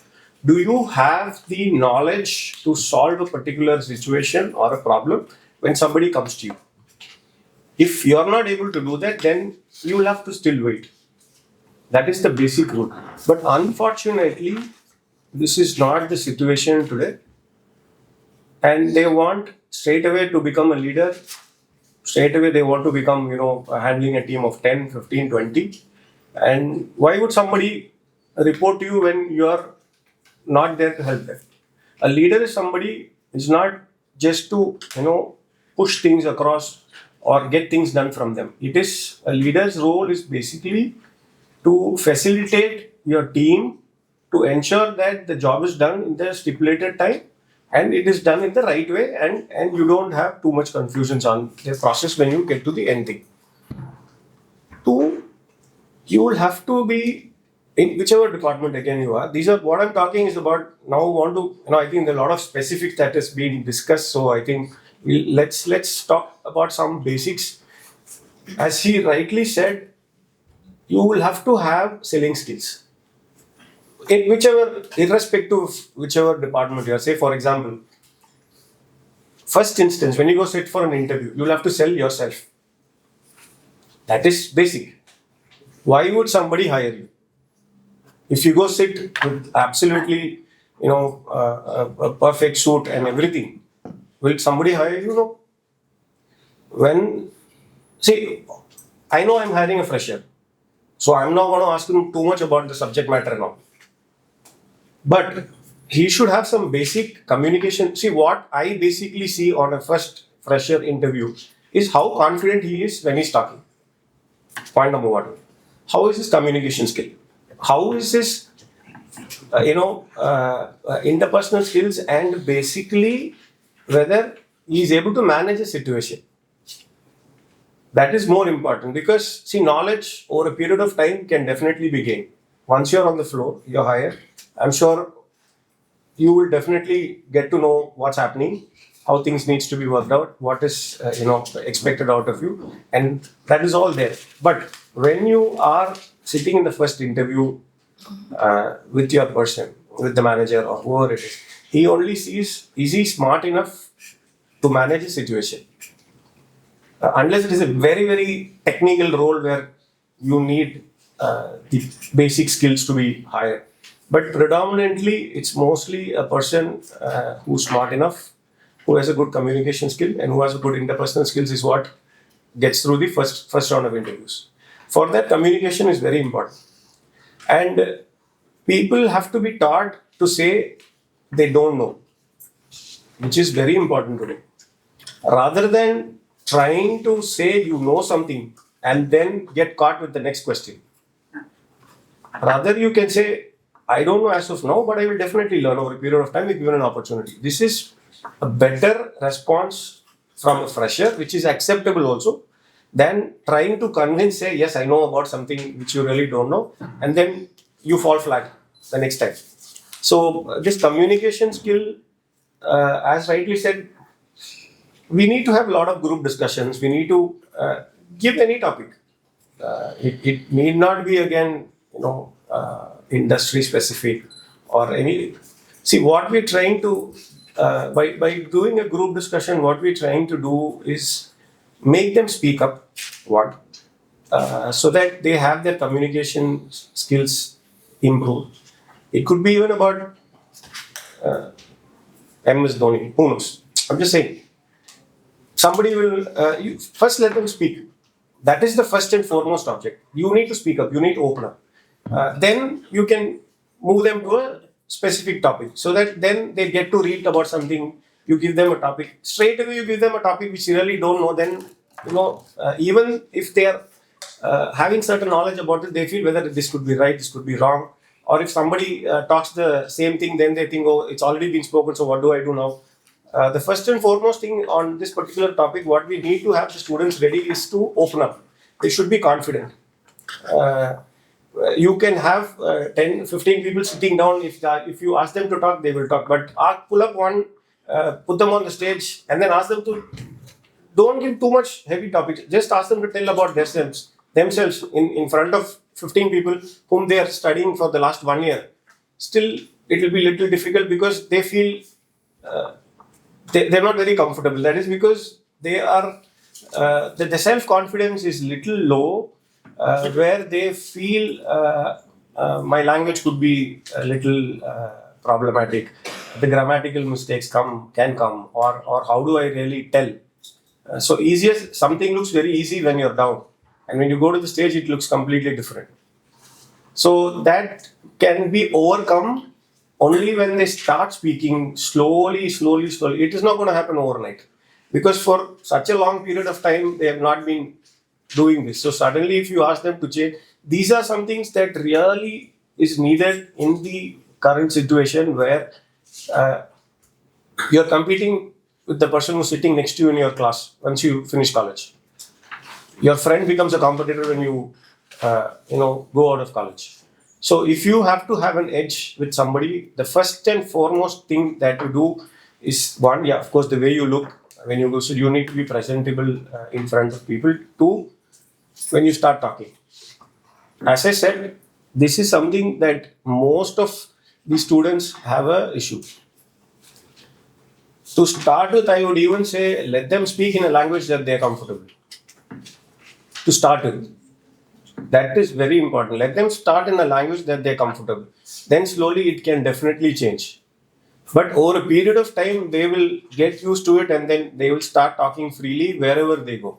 It is a must today because if you are talking about, see, anybody who's finishing an MBA, they have two options. One, to again go join a company and start their career, or two, they can have their own family business where they can go join. Wherever you go, you will have to work with people. There is no other option. How much ever technology grows, how much ever you work with so many things. Again, somewhere, some point in time in your life, you will have to work with people. So this people management skills, the communication is very important because your usage of words, the way you speak to somebody, the way you communicate things is very important. Why I'm saying is this because the usage of words are very important. You might say something in a different motive, but the person who's sitting on the other side perceives it in a different way. So the usage of words. So these are the things that the students have to inculcate because whether you're a leader, you're a team player, you are a member in a team, when you say something, it is listened by quite a lot of people, and you should ensure that you use the right words, the right tone, and you should ensure that what you are having in your mind is being understood by the other person in the same way. So this is very important when you work in any organization as whatever level you are at. Even as a leader today, you cannot get away with something that that the other person is not comfortable with. So you lose good resources if you're not able to manage your communication. So this communication skills is something that is very important, which helps in leadership skills. Other things that we talk about is again, ethical way of doing work, which we see is quite lacking. This again has to be tied up with the way people want to grow. When you're looking about quick growth, it's a little dangerous because quick growth comes, but again, it does not last for a long time, and it definitely majority of the times I would say it's being ethical and growing takes a little bit of time, but that's going to be a long-standing way of growing. Ethical work today is a little bit lacking with the people who are in the current age because I don't know in my personal experience in the financial industry that we say people who come today seem to be having this issue with the ethical side of work because they try to take shortcuts to grow, and this becomes a problem in the later stage in time. So ethical point of work is very important, which people have to be taught at the college level so they don't fall as a prey which someone else because someone else is doing or because your immediate supervisor is doing. If that is not right, you will have to ensure that you don't follow that because someone else is doing something wrong. It doesn't become right. There is you will definitely be not growing in the right way if you're not able to go into the right ethical way of processing. And they will have to be willing to spend time in the market in understanding the product.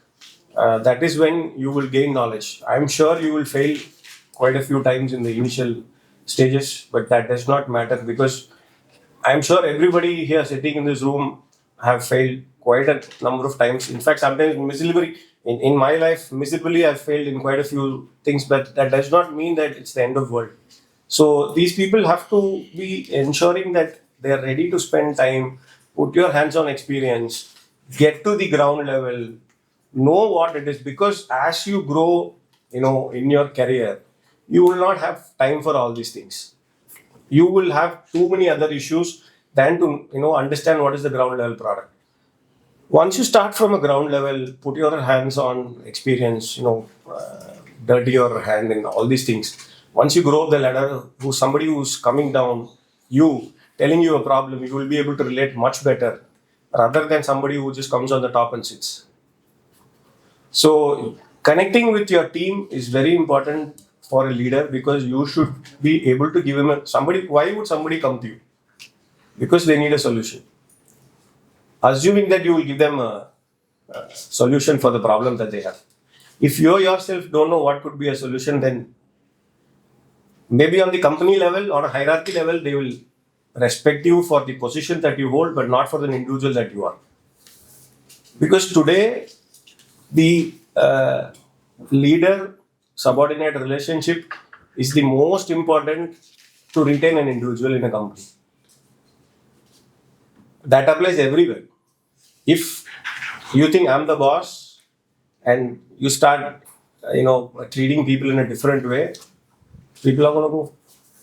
Because today, retaining a quality talent is very important and it's very difficult as well because the competition is so high that if you're not able to maintain a good relationship and retain a good talent, it is not going to work out. So these things have to be taught to the students from the college days so that they know what is market reality, they know what is ground reality, how they will have to behave in an organization because in college there is no big pressure except for getting your semesters cleared and getting your certificates of the degree certificate in hand. That's the only agenda for them in the time that they do. But after college, that certificate, I would say, it is something that will take you to an interview place. So I would probably put it this way: this is like a visa, but that does not assure your travel. So if you are having an MBA degree, yes, you can go attend this interview. But what happens at the time of interview is what decides whether you get the job or you don't get the job. So are you really ready, market ready to get a job in hand, get an offer letter in hand? Because you are not the only person who's going to attend the interview. There are enough number of people who want to come along with you and attend the interview. So are you really market ready is very, very important. So as rightly said by a few people, you should have trainings on how to attend interviews. Maybe how to modify resumes. Because as he said, he would get 100 resumes. Why would he select an X, Y, Z person to come attend an interview? Everybody, say for example, if I have a qualification of engineering degree, 25% and above, there will be lakhs of people who have that. So why will I select a specific individual? So resume ready under skills, how you attend interviews, what kind of communication that you'll have to have. Because starting from the body language, how you sit, how you dress, maybe a small knowledge about the company that you're going for an interview. Just Google it out. Today information is available everywhere and everybody's got a smartphone today. You don't have to read the balance sheet of a company when you go for an interview. No, you're not. I'm not going to ask you what is my PAT, what is my EBITDA, what is my expense, what is my share capital. No, nobody's going to ask that. But you should at least know what the company is doing. Why are you here? What role that you're looking for? So these are certain things. So these kind of preparedness for somebody to go sit in front of an interviewer. He could maybe the person who's interviewing does not even know the product. It could be HR guy who does for a sales role. But he will ask certain questions. You never know what questions are going to come up. But you should be ready to confidently say yes or no. Saying no is also good, as I always say. Saying no is always good. Rather than telling a wrong yes. A clear no is way better than trying to say yes. So these certain points that we will have to be checking where are we really getting students to be a good saleable product in the market? Because you're competing with lakhs and lakhs of people in the market, and why would somebody want to select this particular candidate is the question mark. And that really how much ever we prepare, how much ever we do, the individual has to be good enough to convince the other person that he is the right candidate for the role that we're looking for. So as I said, interviews is a make or break situation for everybody. Maybe you gain by experience, but you don't have much time also. Today, people two three interviews, then the mindset also is very different. They think once you fail for one or two times, then immediately think no, we're not capable enough. So and then they start, rather than going to what they want, they try to go what they get. So there's a lot of difference between these two things. So the self confidence goes down once you rejected for 2-3 times, and they don't really then think they are good enough for the role that they're looking at or what they studied for, and then they do whatever they get. Then there's a lot of change in the way we see people. I've done interviews of engineers with 2 years, 3 years experience for a sales role of a loan. Said it really does not make sense. So are we really preparing students for what they really want to be is very important. So for this, I think as he was telling about the faculties also need to start talking about ground reality, what's happening in the market. See, books are something that that can be studied. Even if you give them the books, you make them study, they will study. But how do you really relate what is there in the book to what happens in the ground? This is very important because the ground reality part is more important for students to know rather than actually the book side of the knowledge. I'm sure these faculties are doing a great job in telling them the book side of it, but how does it really relate? How do you execute something in the ground side? Which is what I think we'll have to really look about. And I think willingness to learn, again, I was talking about, is very important because willingness to learn only will teach you what is the requirement that is there in the ground. So I think probably over a period of time we will also keep discussing about how things can be worked out or better so that we'll see how things goes. So thanks. Thank you so much. After Ishwar Balaji.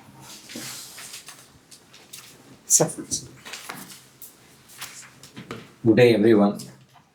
It's my immense pleasure to be in front of this August gathering and present my humble views and what's in my mind, because we are in the gathering to discuss on reality.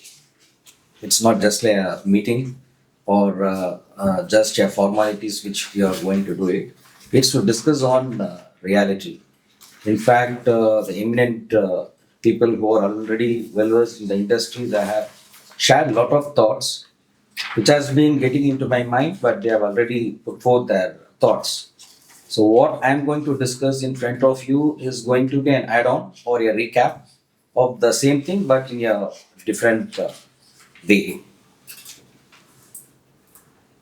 The first thing to be discussed, two things to be discussed from the student perspective and the faculty perspective. And the third dimension is from the industry perspective, because these three act as a nexus for what is required. Because at the end of the day, the students become the product, what the faculty contribute, what as a student they contribute, what as an industry we contribute, so that at the end of the day, the objective is the students has to be industry specific person who can take the industry to the next level. This is what is the whole objective.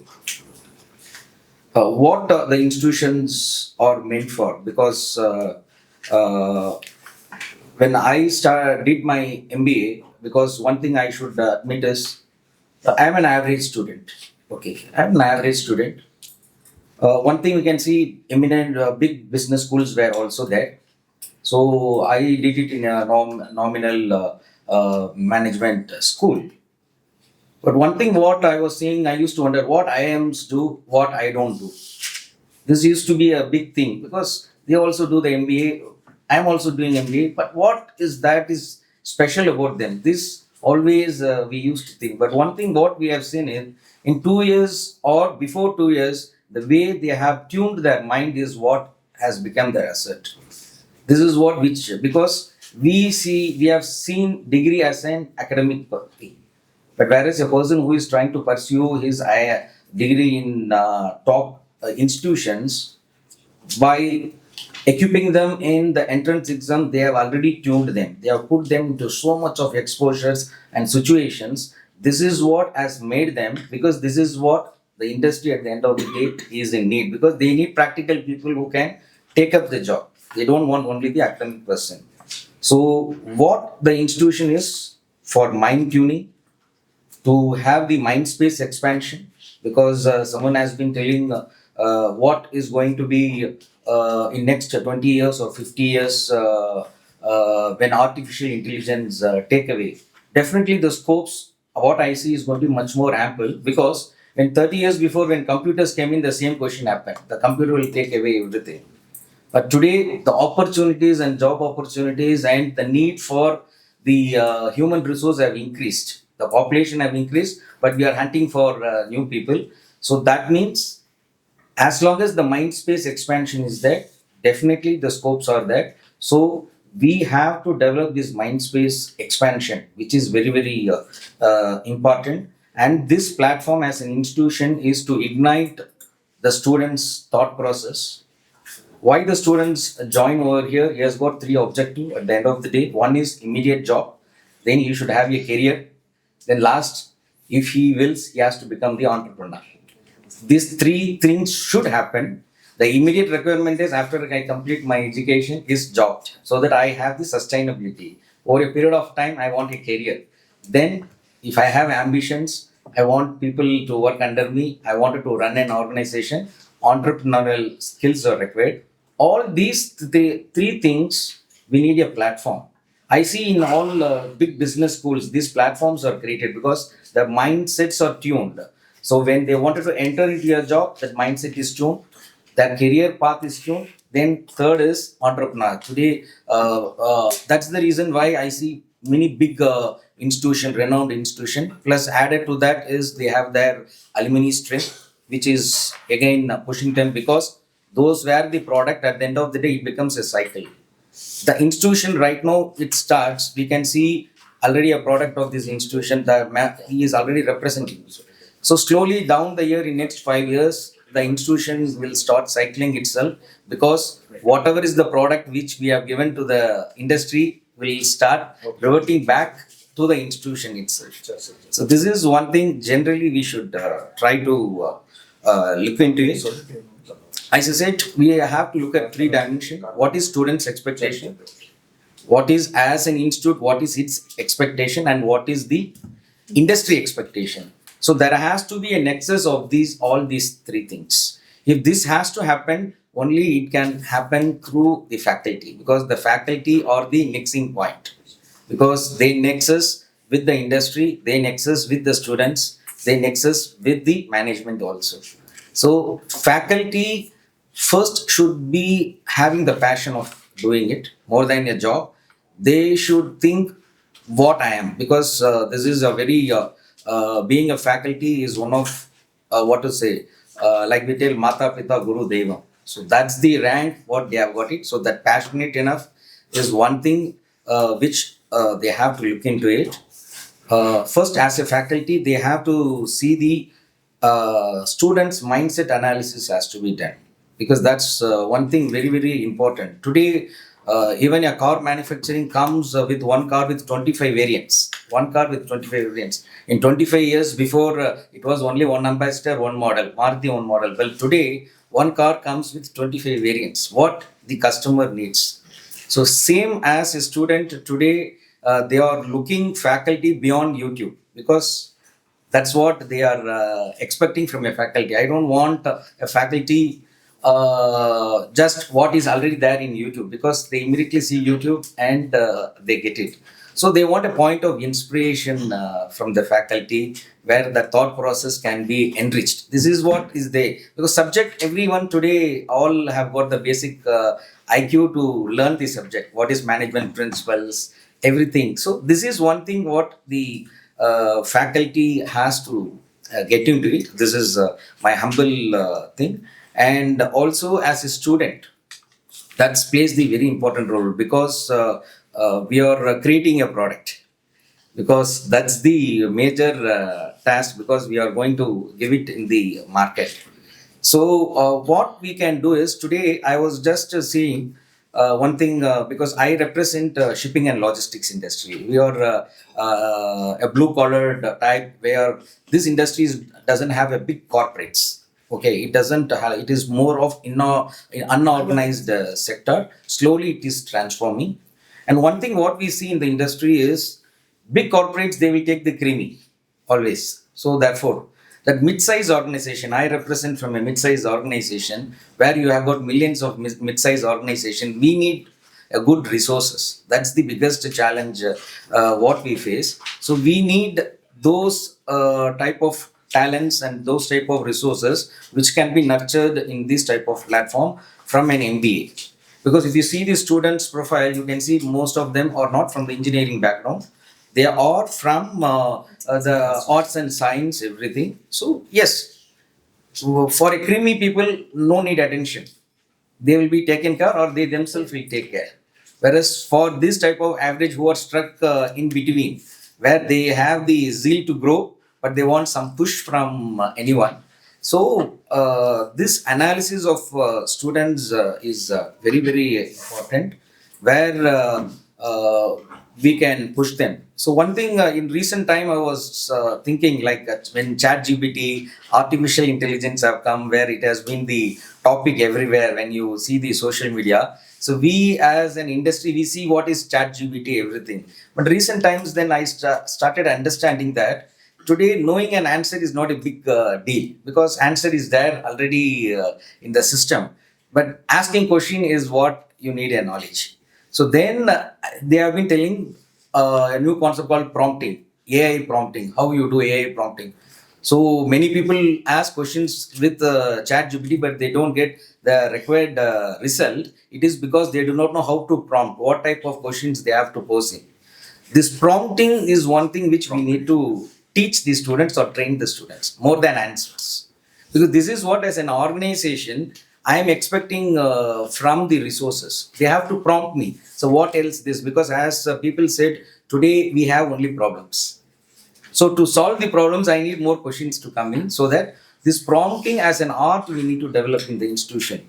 That means we should encourage students to ask more questions. Either directly, if you ask them, please ask some questions, they will not. So we need to prompt in all the measures, where all the opportunities, how your situations can be created. We can tell them as a student, they can organize this meeting. So that way, anything, any functions, let them, we have to induce them. So that prompting is one thing which the students, this is what we expect from the resources when we are there. Then what is the contribution towards the industry? As an industry, what we done, we are already giving internship to the students in our industries. One thing, as we said, how further can be enriched? We can have meet and greet programs, because meet and greet is nothing but, like, I know for certain industry people around me, but they will not have the time to come over here or anything, where I can take 3 to 4 students and make them to meet. This I have done this assignment before also. So where the students, when they come, I will have known people, so that it becomes a mentoring. They see a high person where you cannot meet them immediately, whereas I take them just to have a coffee in their office. So we understand. So the students ask certain questions, so that I too have a better understanding. I can use of the young talent resources, where he gives a different dimensions of understanding, which enriches to me, and vice versa.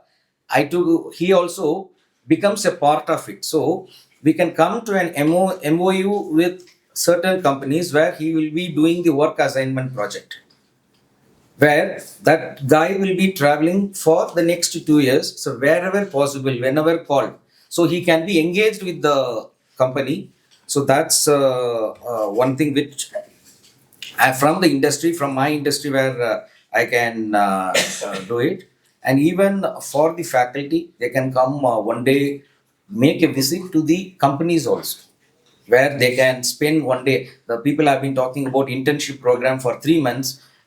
if that's great. Might be for practical reasons where they can be in the organization for the whole day, observing all those things where they can interact. So this can enrich the faculty and to know what exactly is happening.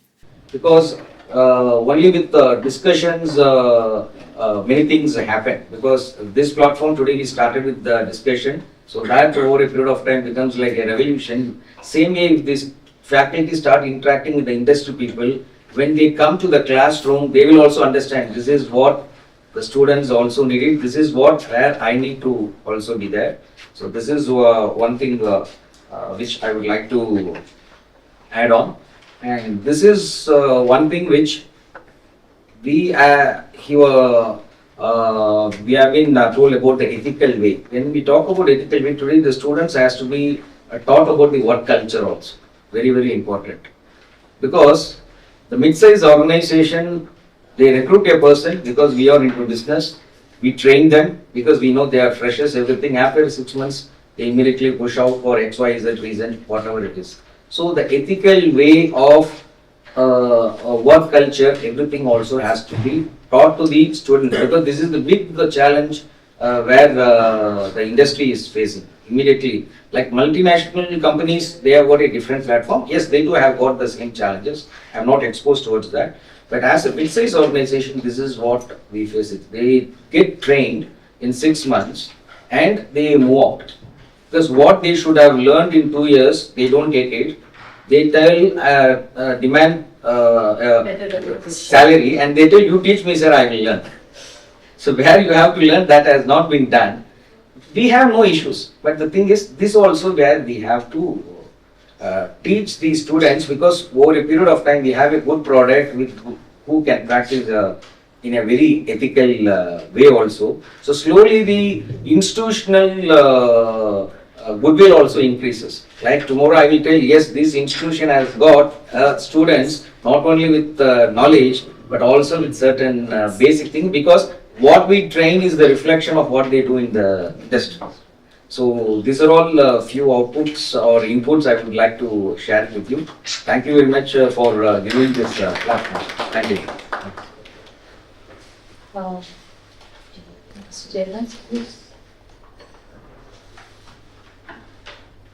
So a lot of wisdom the erudite people have shared. I will just share my learnings from the B school visits I do. More or less from Monday to Friday I am in one college. Now I will compare MBA-SASOM with the premier colleges, because you are in that thought process, which is very vital. So we will not discuss about the other colleges. As we most of them said, communication is a very vital thing, which the recruiters look at. Then the problem solving capability, then the current affairs.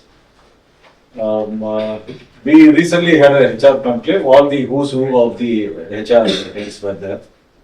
They were telling daily we get 40 to 50 applications. Premier League, Super League, that league, these schools and all. But only very few exhibit that I am a problem solver. So even the World Economic Forum says the 3 attributes are very essential for a management student. One is creativity, complex problem solving, and critical thinking. So all this pedagogy doesn't give that. It's all the conventional learning. How you go into an experiential learning, that only helps them. So can that be a possibility, whether they be in the classroom only in the morning and go and work in some industry in the afternoon? Can you explore that? Can you explore that? Maybe University of Madras may not say it, but thankfully, Mr. Venkatesh Raja said, we are not looking at, he said very openly, no, we are not looking at AICP or UCC, we are. They said if you don't want them to sit in the class. They won't be, and most of them will take it. Only the sending them. Many, I know I am Very not. particular where he is going. Because I am What not. he is doing. That's See, what few he- personal conversation with him also. Keep it simple. Because he said, I am not looking Where is he at. done? You can get into the biological system of the organization Ah. and take an attendance. Oh my God. If that is possible. I If mean, you have the a- organization is you ready, post actually, all rapport. women. This is how you build relationship. Yeah. And you can get into the biological system.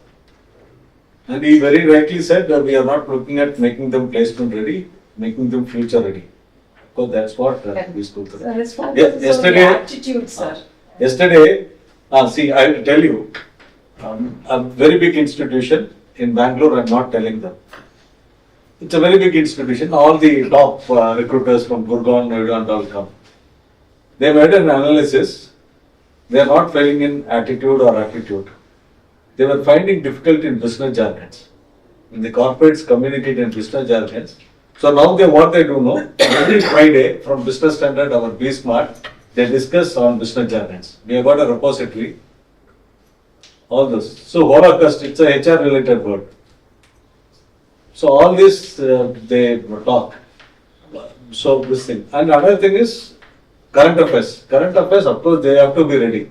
So what I would suggest is maybe today in a weekly class, half an hour you discuss on companies. Next week you discuss on markets. Third week you discuss on international affairs, and international affairs is very, very crucial, thankfully, because of Mr. Trump. Morning he says something, afternoon he says something, so that is very, very essential.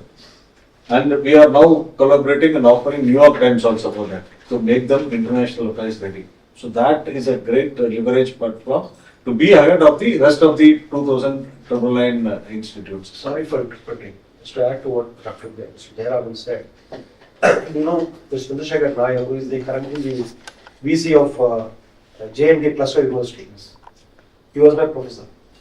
So they come to the classroom. There will be 5 units, no, or in the typical paper. The first unit, he will take only the introduction, the concept things. Then they will distribute the entire test to the students to take seminar classes. Only the concept they will introduce. From our college, he became the director of INK Kerala, and now he is the vice chancellor of J&K Cluster University. Mr. Chandrasekhar Nair, Dr. Chandrasekhar Nair. So not only him, Dr. Sindhil, who is currently the dean of management at CIT, Coimbatore. He was right hand of Dr. Abdul Kalam. Our founder director, Dr. Uma Maheshwar. Amazing people, they never thought beyond the basics. They said, you guys have to know. It's like science power. We will teach you how to fish. We will not give you the fish. You feed them, they will never learn anything. Like our kids in home. Most kids are spoiled today because we never taught them to eat. We fed them and we spoiled them. That's what we are doing in. And at the PG level, we should not do that. And you have done a great job. Please, congratulations at once. And inculcate them that they should become business leaders, not managers.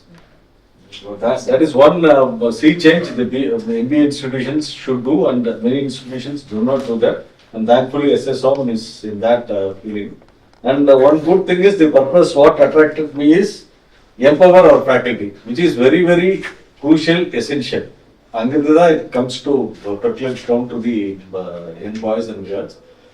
So I think the faculty should connect with stories rather than just going with the books.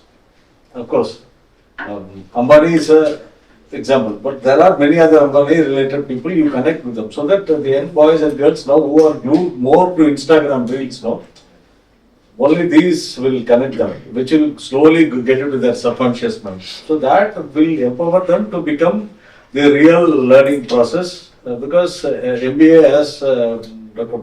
Peter Sagar has said, it should be a transformation period, the 2 years.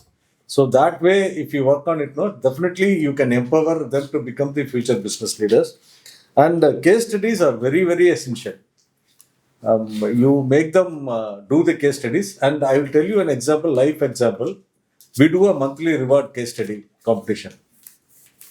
More than the cash prize, we do a lot of effective branding and we connect with the industry. Where if it's a drone case study, we bring in an investor on drones. So the college invites them, and I want every student to be active on LinkedIn. Please inculcate them, not on Instagram, but on LinkedIn. And slowly they should share the connect. If somebody comes to the institution as a guest, they should connect what the learning they had they connect with the industry and tell them, do a research of the person who is coming to the thing and ask some very valid 3 questions connecting to that industry. So that will give a positive outlook with the industry because I have done this.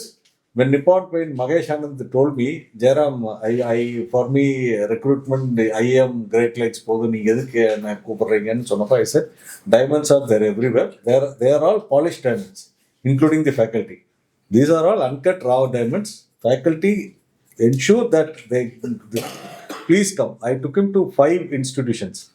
நீங்கள் சும்மா சென்னை மட்டும் வராதீங்க ஹைதராபாத் போனாலும் வாங்க அப்படின்ட்டு then he knew okay on the good questions what these boys and girls asked them, so he told Raji next time Jairam would connect பண்ணுங்க we will for internships and placements நம்ம அப்படி connect பண்ணலாம் அப்படின்ட்டு even now they are doing it. So that அது அந்த ஒரு சின்ன change வராது திஸ் ஆகிடுது. அதே மாதிரி இந்த கேஸ் ஸ்டடி காம்படிஷனில் what the girls and boys are they are really smart.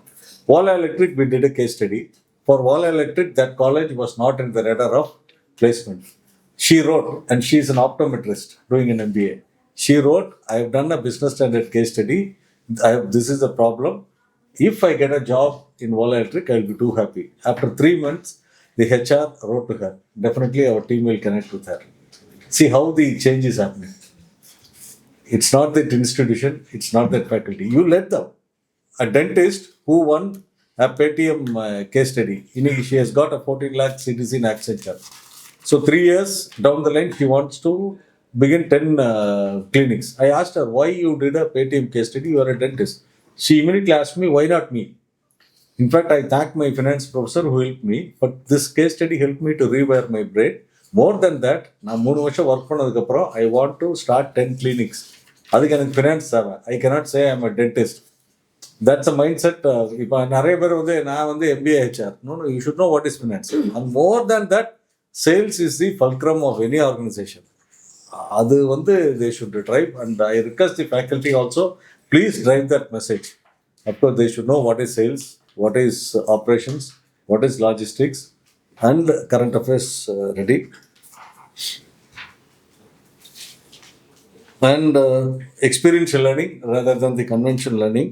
And is there a possibility of molding your internships for minimum 90 days? That would be great. Or minimum 60 days. And there are few companies whom I know would like to have internships for 6 months. We are ready, sir. Okay. Right. அது வந்து இல்லை madam, because the conversation I had with them, no the CHROs, they are telling என்ன பையனுக்கு 1 month ஆயிருது, it takes some உள்ள எங்கே போகிறது, how to connect with them, அந்த மாதிரி ஒரு இதில் ஆயிருக்கு. So next month, so slowly, and they are ready, even though they come for a HR profile, 1 month you go into marketing, 1 month you go into other operations, so that when he comes back to the institution, no, he becomes an all-rounder. And when he goes to the interview table, his resume, beyond, as Doctor said, his resume will reflect not only this thing. Yesterday, the whole day I was in Great Lakes. The boys and girls were telling me, sir, what you said, right, sir. Now recruiters are not looking at CGPA. They're looking what is the value you can bring into the organization. And the other good thing what I wanted to tell is, you have done a great infrastructure, a great model for the future. Make it known to the world, please. Our campus reporters will definitely help it. The industry watches it, thankfully, due to business standard. But beyond that, LinkedIn will also help and connect with a lot of people, so that the world also know what is SASOM is doing it, so that the other industry people will also love. Amma, something is they are doing it different. Come, polame, varlame, அப்படின்ட்டு அந்த ஒரு examples, I think they will do it.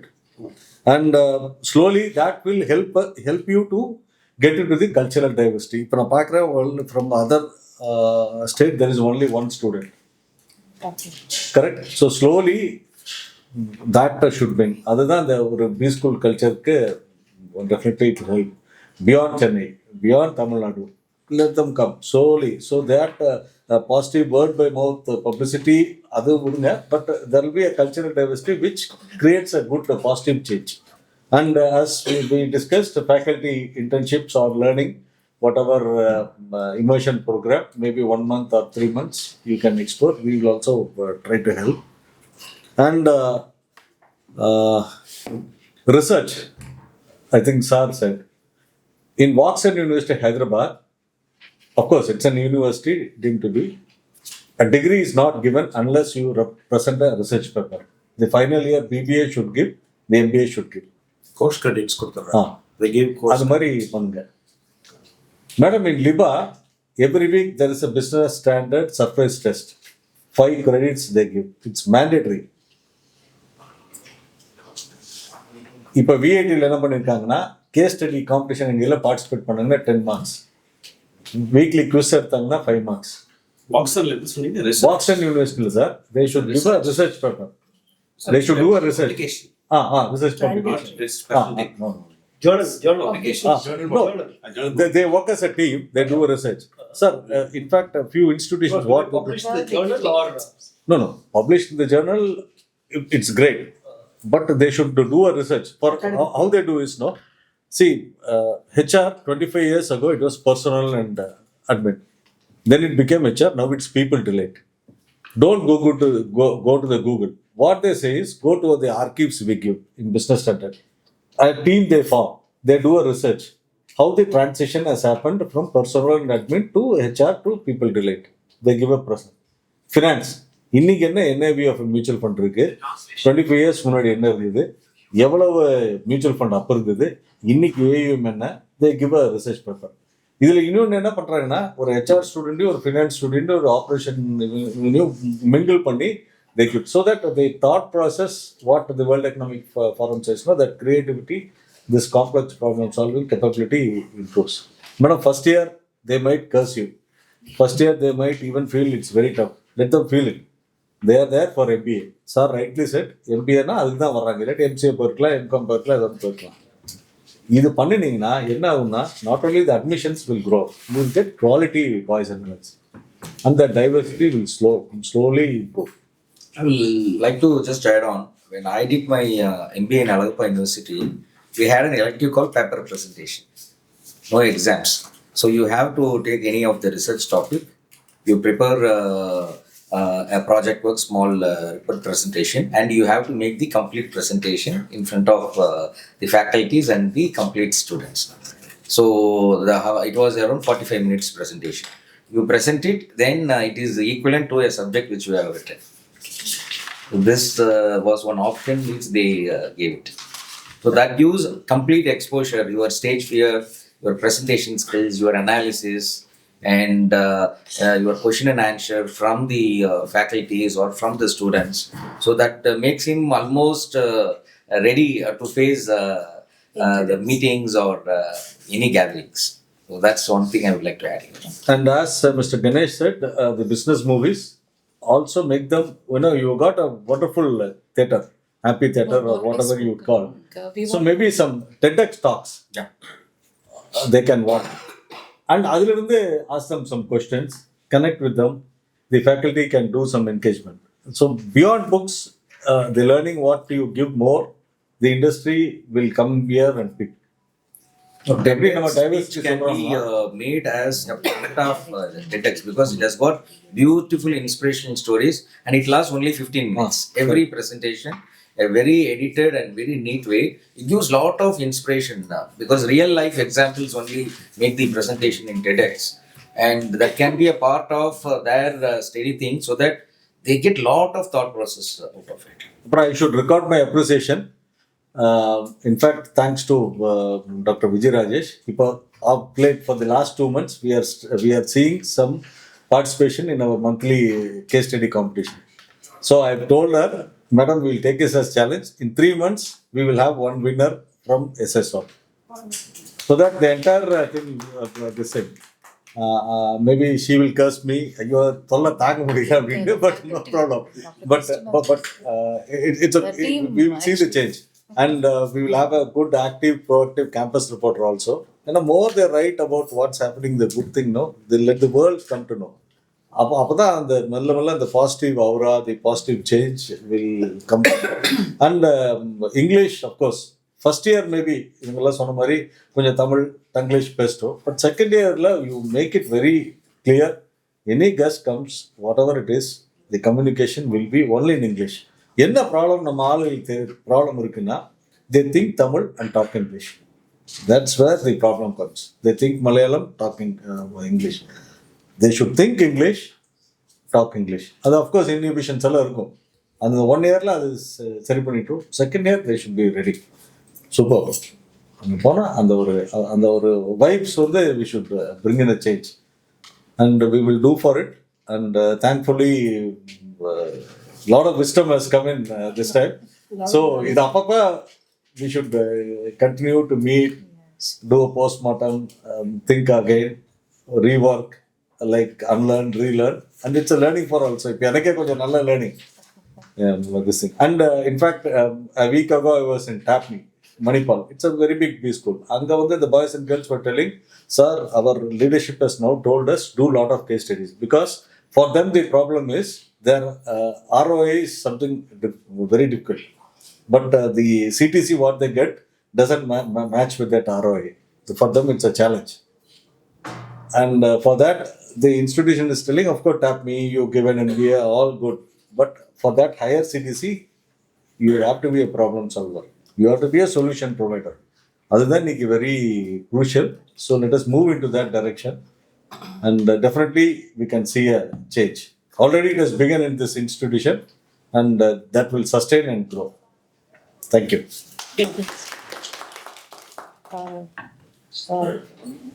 Yeah. Good afternoon, everyone. So I think this is my first forum talking in front of seniors, also in front of Your management. Yeah, so I'm honored, and also I'm feeling a little nervous. But when I was entering inside, seeing all senior people, but now I'm a little comfortable. So I'm hearing a lot many things from you that what the organization and the college has to be. So I also made some points, and I also got an opportunity to be part of college as a professor of practice, and I got an opportunity to talk to students, interacting with them to understand what they actually want. Because when I was a student, I used to think, so where am I going to be? How am I going to get a job? So when I talk to them, so I understand where they are lagging, first of all. So the atmosphere, what the college has, it doesn't have any differentiation between engineering and arts college. It looks very good. So we did not get that kind of atmosphere when we are doing. So it also gives them confidence coming to college, learning things and all. So that is one good thing from college. I really appreciate, and thanks for that. And the ideology, what the management has now. So how to bring more students, like an engineering college is not an arts college and all. So that is very good. That was out of box, and I talked to Vijay ma'am. I came to know about the ideology, what she has, and also the points, what she speaks to me to bring the students out of box thinking. That is absolutely mind blowing. Thanks for that, ma'am. So I would add few points. I have hearing from seniors that they've already been covered all the points which has to be in the agenda, and also we made a lot of points. And one thing which I noticed from the students is that the effective communication. So they know what they want to talk, but they do not know how they want to present it in front of the youth gathering. So my interaction with students will be in a way that it's not going to be a subjective oriented. It is going to be an interaction oriented. So my first thought process is that is if I given a topic to talk in front of them, the first day of session I will talk to them. I'll explain the concepts, and the next session I will ask them to come forward and recap the session whatever I told in my previous session. So that gives them confidence. I'm okay if they are doing mistakes, they come up with any problems, challenges. I told them that I will correct you. See, even I'm not perfect a leader to correct you, but at least whatever the experience I gained, so I can share that with you. So now I see after my 2 to 3 sessions with them, even though they are not making an effective delivery of speech and all, but they are at least coming forward to talk. So I had 2 sessions. So initially when I was talking to the students right away, I observed that they are not willing to come forward to talk. But when I give them the confidence that go talk whatever you know, whatever you heard from me, or whatever you already know. So now they are coming forward, they are delivering what they know, and it is being shared with everyone. So it gives us the effective communication or effective leadership roles or team handling sessions to all the other students who are coming forward. So that one thing which I would like the faculties will also do. Maybe you can give them a chance to talk, come to the dais, talk whatever you know, as someone said. So that give them a confidence to talk in front of huge gathering. So that one thing, effective communication. So after my observation, I told Vijay ma'am that students are good, but they are little hesitating to come forward. So ma'am told that they have already opened the door for someone to come takes a session on the effective communication learning and all. So I think that is already there. Good one, good thing, because I felt these were the lagging in me when I was a student, because I do not know how to present myself in front of an interviewer. So he'll ask me lot many questions. He'll think that as a student I'll get questions only on the projects what I did, but that is not the case. But the competition is very huge, and they'll also talk about your project, and also they talk about the world what you know. It is not about the subject what they know. It is also about the other activities what is going in and around the organization. So that they have to be equipped. That will come only when they prepare themselves to talk in front of others. Otherwise, it will not come from outside world. It has to come from them. So we have to keep telling the students that you got to improve yourself, read the newspapers, understand the current market, at least make a point of it. So as someone said, reading newspaper is out of, it's not there anywhere, so nobody is reading news. So at least they will go through the feeds, what they get on their mobile. So I tell them that if you are interested on any particular topic, let it be sports, let it be movies, anything. So I will ask them to read through that paragraph, what is being written, make a word out of it, use that word when you are delivering a speech. So that how they can improve the communication. That is one about the communication and also about the paper presentations. So if that can be added to the agenda, that would help students, and also that is required in the current market. And second thing about the projects, internship. And I have suggested 2 students last year to go to L&T for a project. And after that, I had a connect with them to understand what they learned. But the problem with the students is that they do not know what they are learning.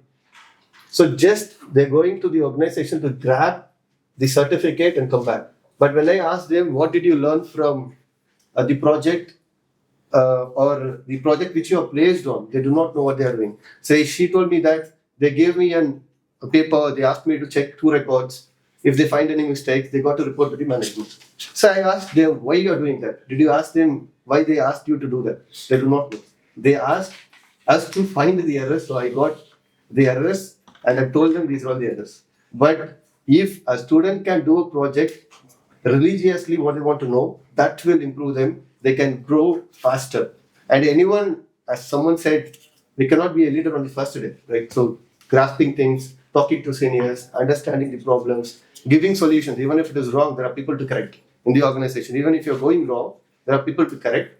So they have to self-equipped to understand what they're going to learn, how they're going to implement, how they're going to distribute. Because few might get a good opportunity to work with good companies, but it is not with everyone. So if one guy gets an opportunity to get into a good organization, he is the guy who is going to get everyone into that organization.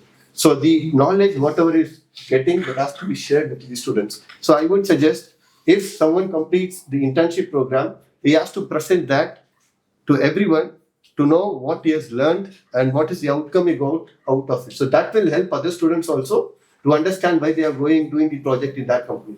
Maybe on the project internships, so this can be added to the overall agenda. And about the lot of paper presentations. So paper presentations, as someone said, it is not going to be a PPT, PDF, no. The current world doesn't help. So we have, most of the organizations now have Toastmasters concept. So Toastmasters concept is something that they'll talk these stories in front of everyone. Just the stories to improve the communication. So if this Toastmasters can be incorporated within the college, that will give them a lot of opportunities to talk. First time they don't come. Second time they will come. They will make mistakes. The third time they know where they are making mistakes and they will know what to be delivered and how they want to keep that story. So the main part of telling story is that to grab the attention of everyone who is listening.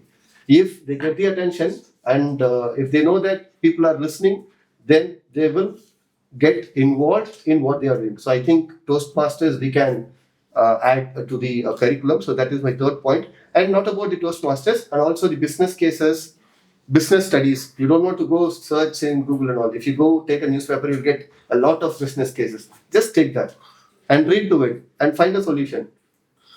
See, any business cases, we will not have the right solution. At least we will have the solution which will give at least close to the answer. So I made people to talk in the group discussions in my interactive session. So they are very much active. So I give a topic. I'll ask them to talk within themselves for 2 minutes. I'll ask them to come up with the points, and that will be discussed. And they will start a point by point, because that's how it happens in business. Any business, so they plan, they do, they test, they deliver, and also they'll be in the vanity phase. But if that has to be aligned with the studies, what they are doing, that will help. So they now following my methodology. So they will point it out. They'll talk within the group. I'll come out as a presentation, and then they'll find the solution. And I'll ask one of the group members to tell if that is wrong or right. Maybe I will have 4 groups. The other 3 groups will ask questions. So that will help them answer the question. Someone was saying right about prompting the right question. So that is where they cultivate that or aggravate that within themselves to ask the right question to the right people. So they will get the right answers. Even if it is not right, at least closest to the right. Yeah. So that is my one point. And how to present it in a huge gathering. So that still we do not know. We are still learning. So they got to listen to leaders speaking. So it would always be best if a leader from any organization who comes talk in front of them, right, they can learn from him. So already management is doing. So I would wish to continue doing that. So that is my other point. And these are all the major things which I would see from a student if he wants to improve himself to get into an organization or to start a business and all. He has to self-equip. One thing. And about start talking about HR thing, how maybe from entering from the door, he should know how to present himself. So knocking the door, sitting, gestures, talking the points, and how to convince HR during the interview process. That is main thing. He might not be knowing everything. Even if he doesn't know, he should be confident saying, I'm not sure. So that is how he has to be self-equipped. So maybe, as I said, I was part of Imaticus. I can take that role to help students to prove themselves to talk in front of HR and to gain knowledge. See, first time they may fail. Second time they may fail. Third time they themselves will understand why they are failing. What are the points to improve? So hopefully that one thing we can add as an HR practice sessions. So if HR comes talk to them, it will be very easy. So sir was talking very clearly that time. It was knocking my ideas. Yeah. So because we been having a lot of difficulties when we talk to HR. We do not know where the question comes from because they prepare questions based on the experiences and all. So if someone from HR stream can talk to the students, that would also help. Yeah. And this was the out of box of whatever we had from the curriculum. Maybe to the curriculum to add in projects or any value added courses. Like I would recommend AI for business. So now that is the next level the company or the organization is taking into. And we do have many projects from AI. Even we have been given a training, but it is free of cost. And same thing if company can do, the college can do for students, AI training that would help. The next is going to be AI and the automation. And for example, most of the companies will have a testing strategies. Anything they develop that has to be tested. In previous or in the initial stages, they had manual testing. But now there is no concept of manual testing. It is all being automated. If you are doing manual testing in current company, they are expecting the resource to equip to get on to the automation testing and present the paper in front of them. So automation testing, if you can add one additional paper, that would help. And also I always tell my students to have their resume value added by learning simple things like MS Office completely, VB, and SQL program. So that will also help. So there are many value added courses we have like MySQL, and we be writing macro things, Excel. So most of the presentations are based on this. So if they can add all these courses as a value added, that would help them sing. In fact, that XBRL, what I was talking, Yeah, exactly, sir. the XBRL is only an expansion of SQL. Exactly. So they should know that because they have Excel, but when it goes to a large database or the data warehouse, right, they should know the right query they should put to take the right output. So sir was saying that. So maybe if that can be added, that will also give an added advantage. Yeah. We are already doing it. Perfect, ma'am. Sure. Okay, so and about the project management. So I'm from a management side because I'm not a technical guy. One main thing, whatever you learn from college, that will support you to get into a company. And nobody will teach students about the functional knowledge, about the business. But there are companies, if you get selected, if you're going to do any project, the technical understanding, the company itself will give them because they want the output. So they do not want to worry about the technical understanding. If they have basics, that will help them. But business, functional understanding in company, no one will do because they are very busy. And even if I know and if I want to teach them, I'll not have time to teach them. So this is the right place for the students to understand what is business and how they want to put themselves into the shoes if they are going to get into business roles and all. So that would help them. So I would say some business understanding sessions. So I'm taking that part. So I'm talking to students about how the market and the organizations align, and I'm giving them an example. So that is one great initiative from the management. So people are knowing that. I mean, the students are knowing that, and they're also asking lot many questions. When I started my first session, I see people, students hesitating to come forward, but now I'm very happy to see people asking lot many questions. There was a guy who asked me, "Sir, how to start a business?" I told him, "This is not the right question. You should tell me that what business you have in mind and what help you want." So he started asking me questions saying that, "Sir, I have an idea to start this business. If I want to come into the market, if I want to be a competitor, how should I be?" That question being asked in the class to the students, and the students itself gave him a solution. I got an idea. So his name is Suresh. Maybe he was the first one who came onto the dais and presented that session to all the students. It was like I was very happy. So at least we made one student come forward to talk. So these are my views. And if any support from my side, I'm always happy. And also I'm talking to my HR to see if I can bring them to this college to take people from here. And we have plans in place. We will discuss. Thanks for the opportunities.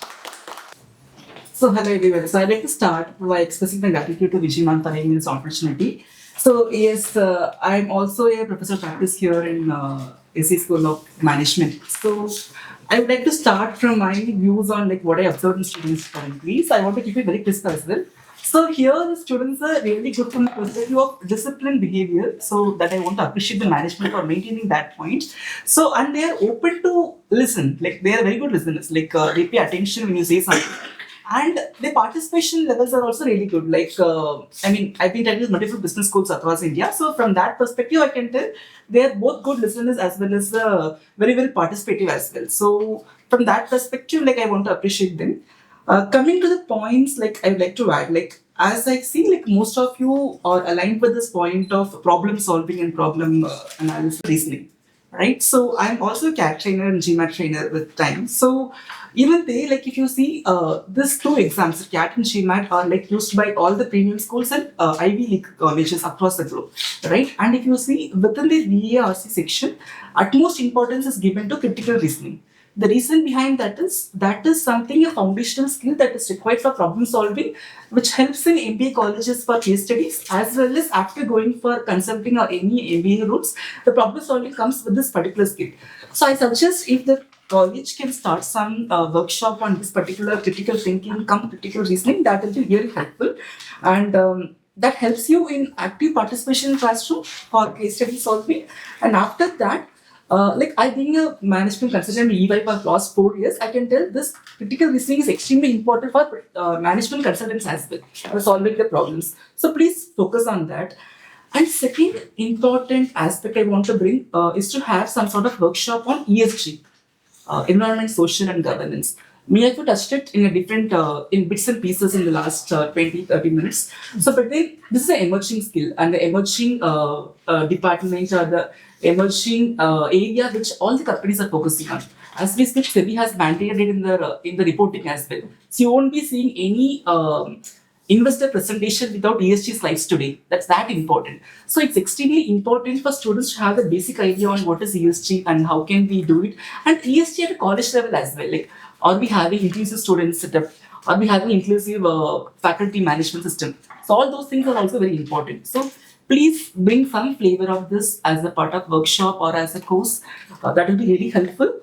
And third one is on what you call as industry insights sessions or what you call industry deep dive sessions.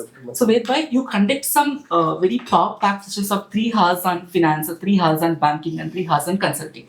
Right, when you put in the industry experts who have been in the consulting industry, like say who are a McKinsey consultant or a EY consultant for the last 20 years, and asking them to say about the consulting industry in a power action of 3 to 4 hours.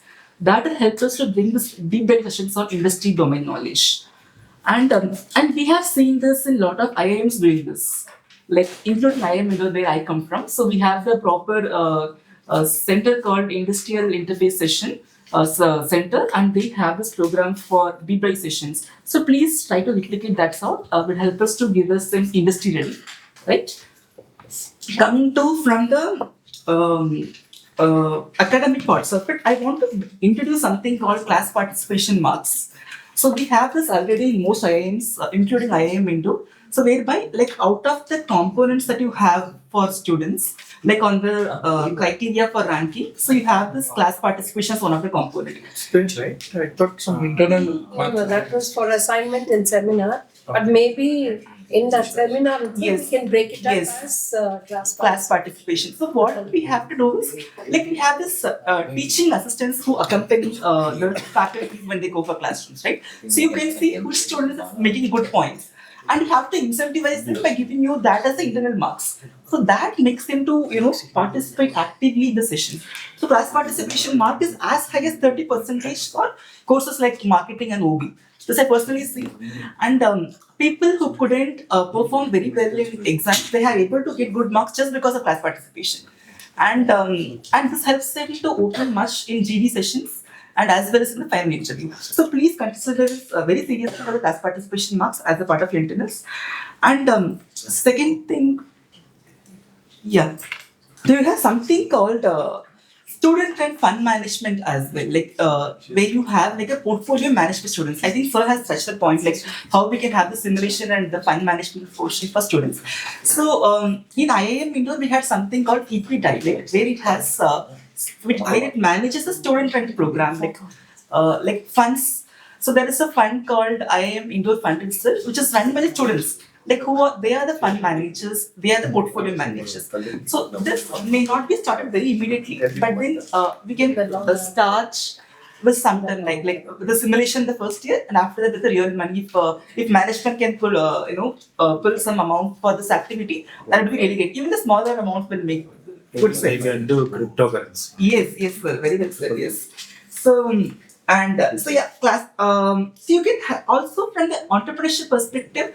So we do have some what do you call retail setups done for students in the campus itself. Like we have like a small retail store run by students completely, like who are shopkeepers as well as they manage finance. They manage inventory of it. So that is like they get to see the real flavors of retail management, like from the inventory management to cash management. Schools do it in Australia. Yes. Schools do it. Shops Yeah. by students. Yeah. In IIMs also we had a similar program, like where retail shops of the stationery and the student even today. So they are paid also for that. So if you can think to that lines. Actually, I think last year only that batch passed out Yes. from accounting and finance for 2 years. 2 boys were having a stationery shop here. Hello, madam. If I can interrupt, sorry, I can take 2 minutes. There's a college where they have this thing kiosk where there is a CEO, CFO. Even they do a mock IPO பண்ணிருக்காங்க. They do a balance sheet every year. They assess. Then they give. Then they made an assessment. 22 batch இந்த profit கொண்டு வந்திருக்காங்க. 23 இது பண்ணிருக்காங்க. Slowly இது என்னன்னா they get into sales. They get into procurement. they get into finance also. So அந்த ஒரு Sir, இதுக்கு actually, இது வந்து எங்க யூஜி பசங்க A&F பசங்க they did it for 2 இல்ல years. Madam I know madam only inculcated the new this thing அந்த இதுல madam what you do innovation 2-day event you used to do no which you began e-market ED-Mart. ED-Mart.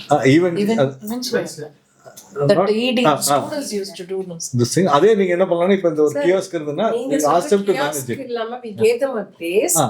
2 years அதான். end of day, and at the end of the year, correct they will come with the report. They presented it to me and they showed, how much they invested, how much they were able to sell. But unfortunately, அந்த பசங்களுக்கு நான் சொன்னேன், see, you should do something called as succession planning. நீங்க போயிட்டு அது ரொம்ப waiting. இருக்கும். பக்காவா அந்த பசங்க அதை விட்டாங்க. இது என்னன்னா தி ஆண்டர்பிரினரியல் மைண்ட் செட்டும் அப்படியே வரும்.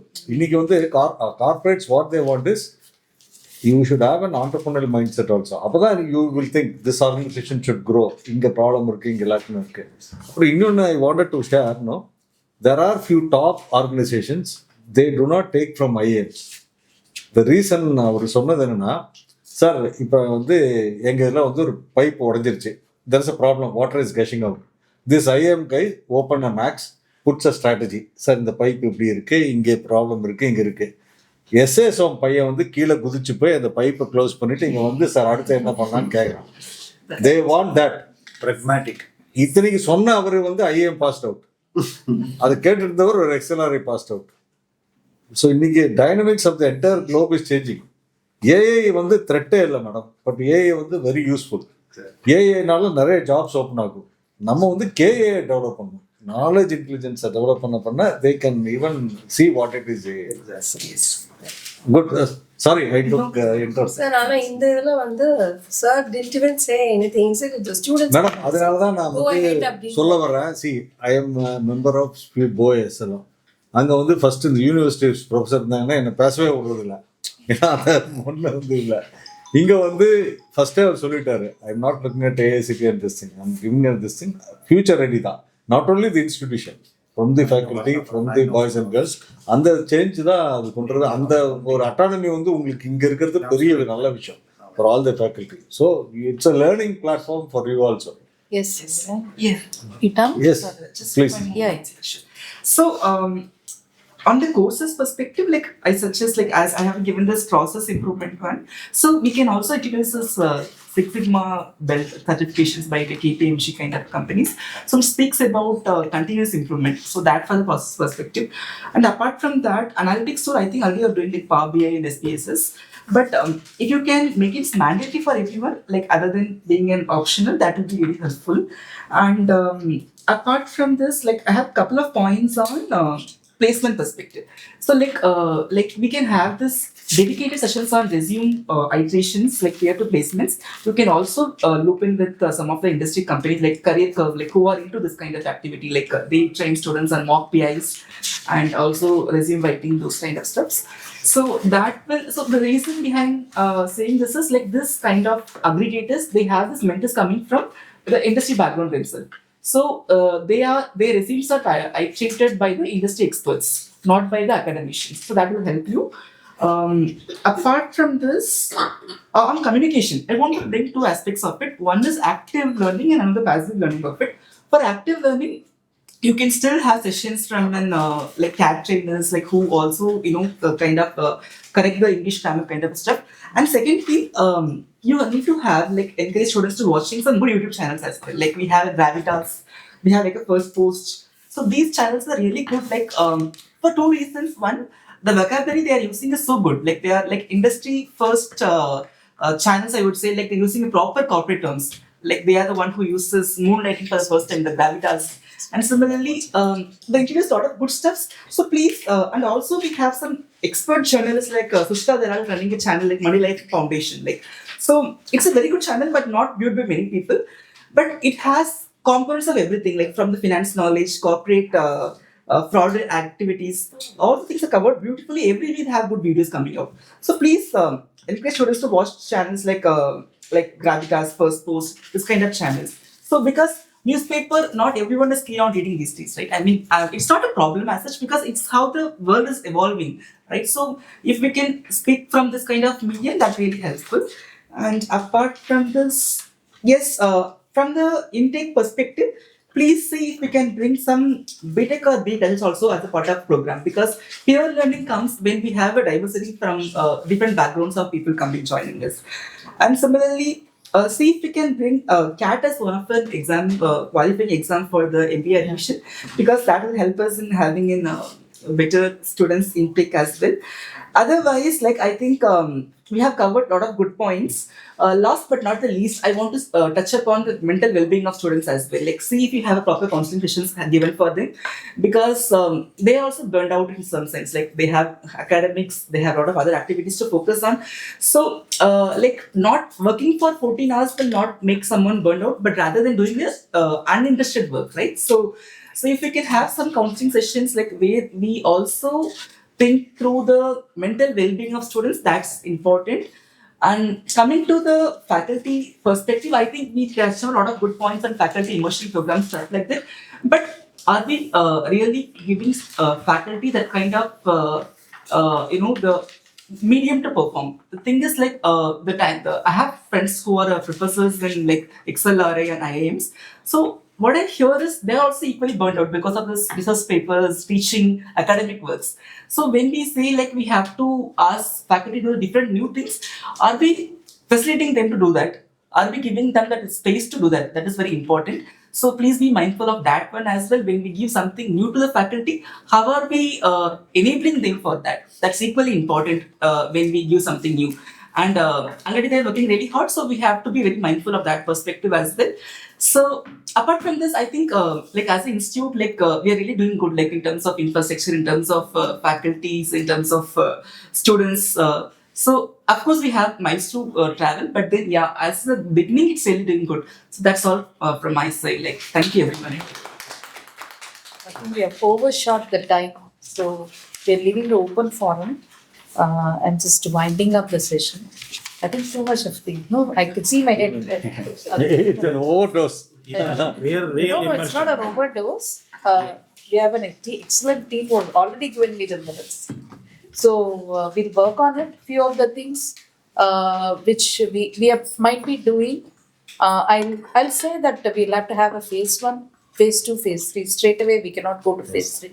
I think this has been a excellent workshop or FTP or MTP, whatever you can tell. But I think this is not a place where I can summarize right away. And Exactly. it is take time to takes process Cricket, madam. and to make that phase 1 first. I think few of them who have told us they've given their time. Actually, they said they leave by 12. They sat back and they listened. I think it has been a great session. And the summarization or the take backs. He's got more points. Yeah, I have some points, but I'm worried if I will come in between lunch and this thing. But I'll take not more than 5 minutes. No problem. There's some quick points. No problem. Sorry, ma'am. I saw him writing. No, any. I do have 2 points after he completes. 2 points for 2 minutes. We don't mind. It is a I pleasure. will take only exactly 5 minutes. See, I do a lot of design thinking workshops and all of that. Today, I think you would have got some 100 points. Implementing 100 points is never going to be possible. Yes. All good ideas. But if your team can pick up the 5, 6, 7 important ones to roll out, that will be important. Otherwise, Phase one. the focus will completely be lost. One thing which we did not talk about is the alumni. And one of the things which I've seen in many colleges is when students leave the college, they leave with a lot of hatred or bad blood or whatever, right? We have to see how we can ensure that when students leave, they leave on a very positive note. Some colleges will keep back caution deposit, some college will be so some that 100 rupee, 1000 rupee and all, people really become unhappy. So throughout the 2 years, they should believe that the college cares for me, helps. Sometimes we are talking about language as a barrier. So how can the college help them in the 2 years time at least get better in that? So something like that, if we start focusing and if they go in a positive note, most of your placements, most of your guest lectures, even in my college where I passed out, we no longer go to external help for career support. The alumni come and do the mock placements, mock interviews, mock GD. So the whole 9 yard is taken care by alumni. So how do we develop them and keep in touch is something that we should start planning now itself. Business ethics is increasingly becoming a topic. I think Ganesh sir spoke and many others also spoke. In certain colleges, they have, where I studied, I had a socially useful and productive activity where people are supposed to do one internship in a NGO where they actually go there, study the NGO, how their funding happens, how their marketing happens, how their people management happens. So it's a whole general management. Just by doing an internship, they study, come back and present, and in that process, they also learn that how important it is to be socially useful. Ethics, even when I did my PhD, there was a topic on research and publication ethics. So I think that's something that you can't really teach, but we should figure out how we can get people there.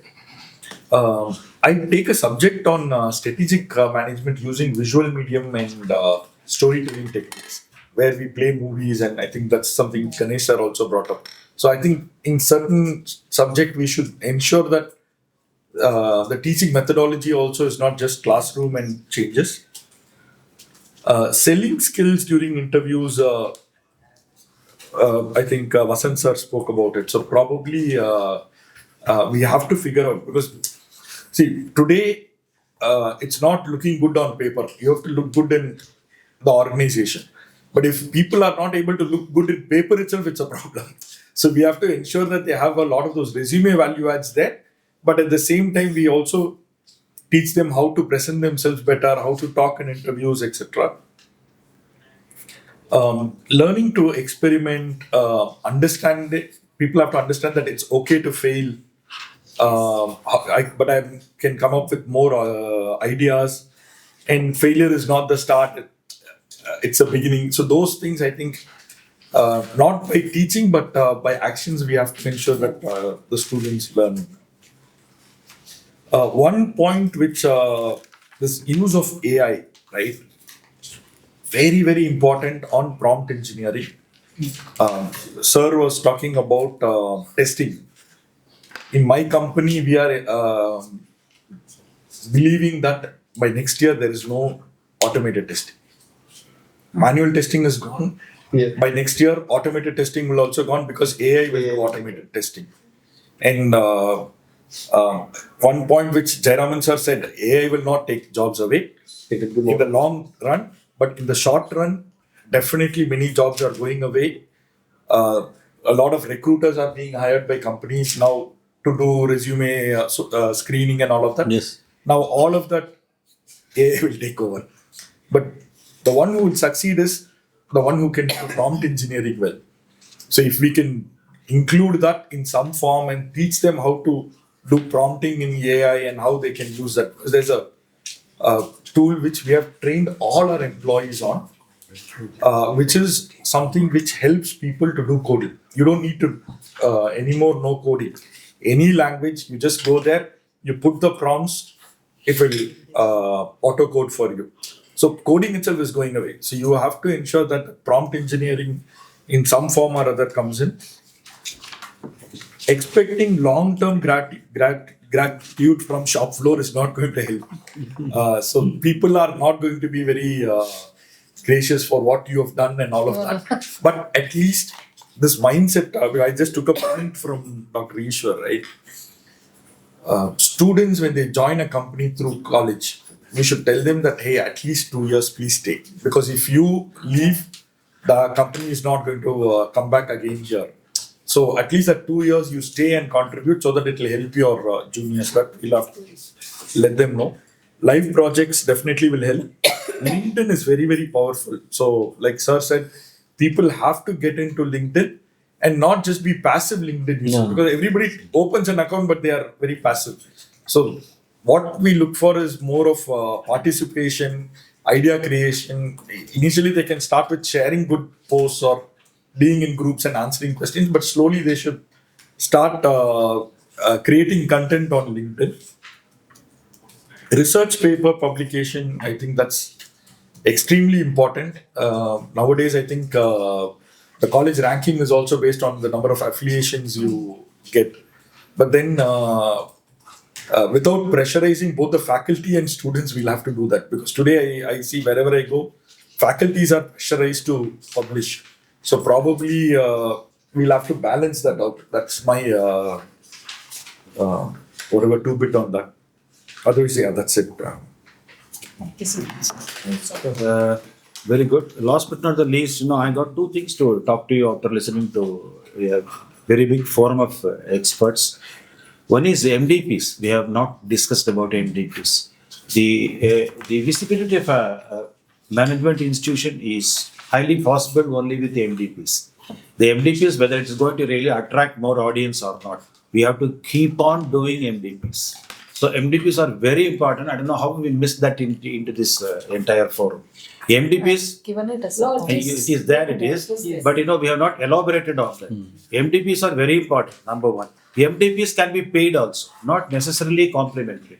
MDPs can be paid, number one. The number two, from the finance, from my domain, there are 2 courses which are not offered by any institution so far. 1-day program or 2-day program. EB Company Valuation Program, IBBI. It's a Government of India organization. EB certified or authorized Company Valuers Program. It is a 1-day program. I can help you to get it done. It should be paid. For company valuation, EB authorized valuers are charging, hold your breath, 3 lakhs per attainment. 3 lakhs per attainment. If your MBA students are getting qualified to be valuers by learning this skill from us, that's why I say it has to be a paid program. We can get them attached to EB authorized valuers so that every day in our country, in one way or other, here and there are 50 to 100 companies are being valued for one purpose or other.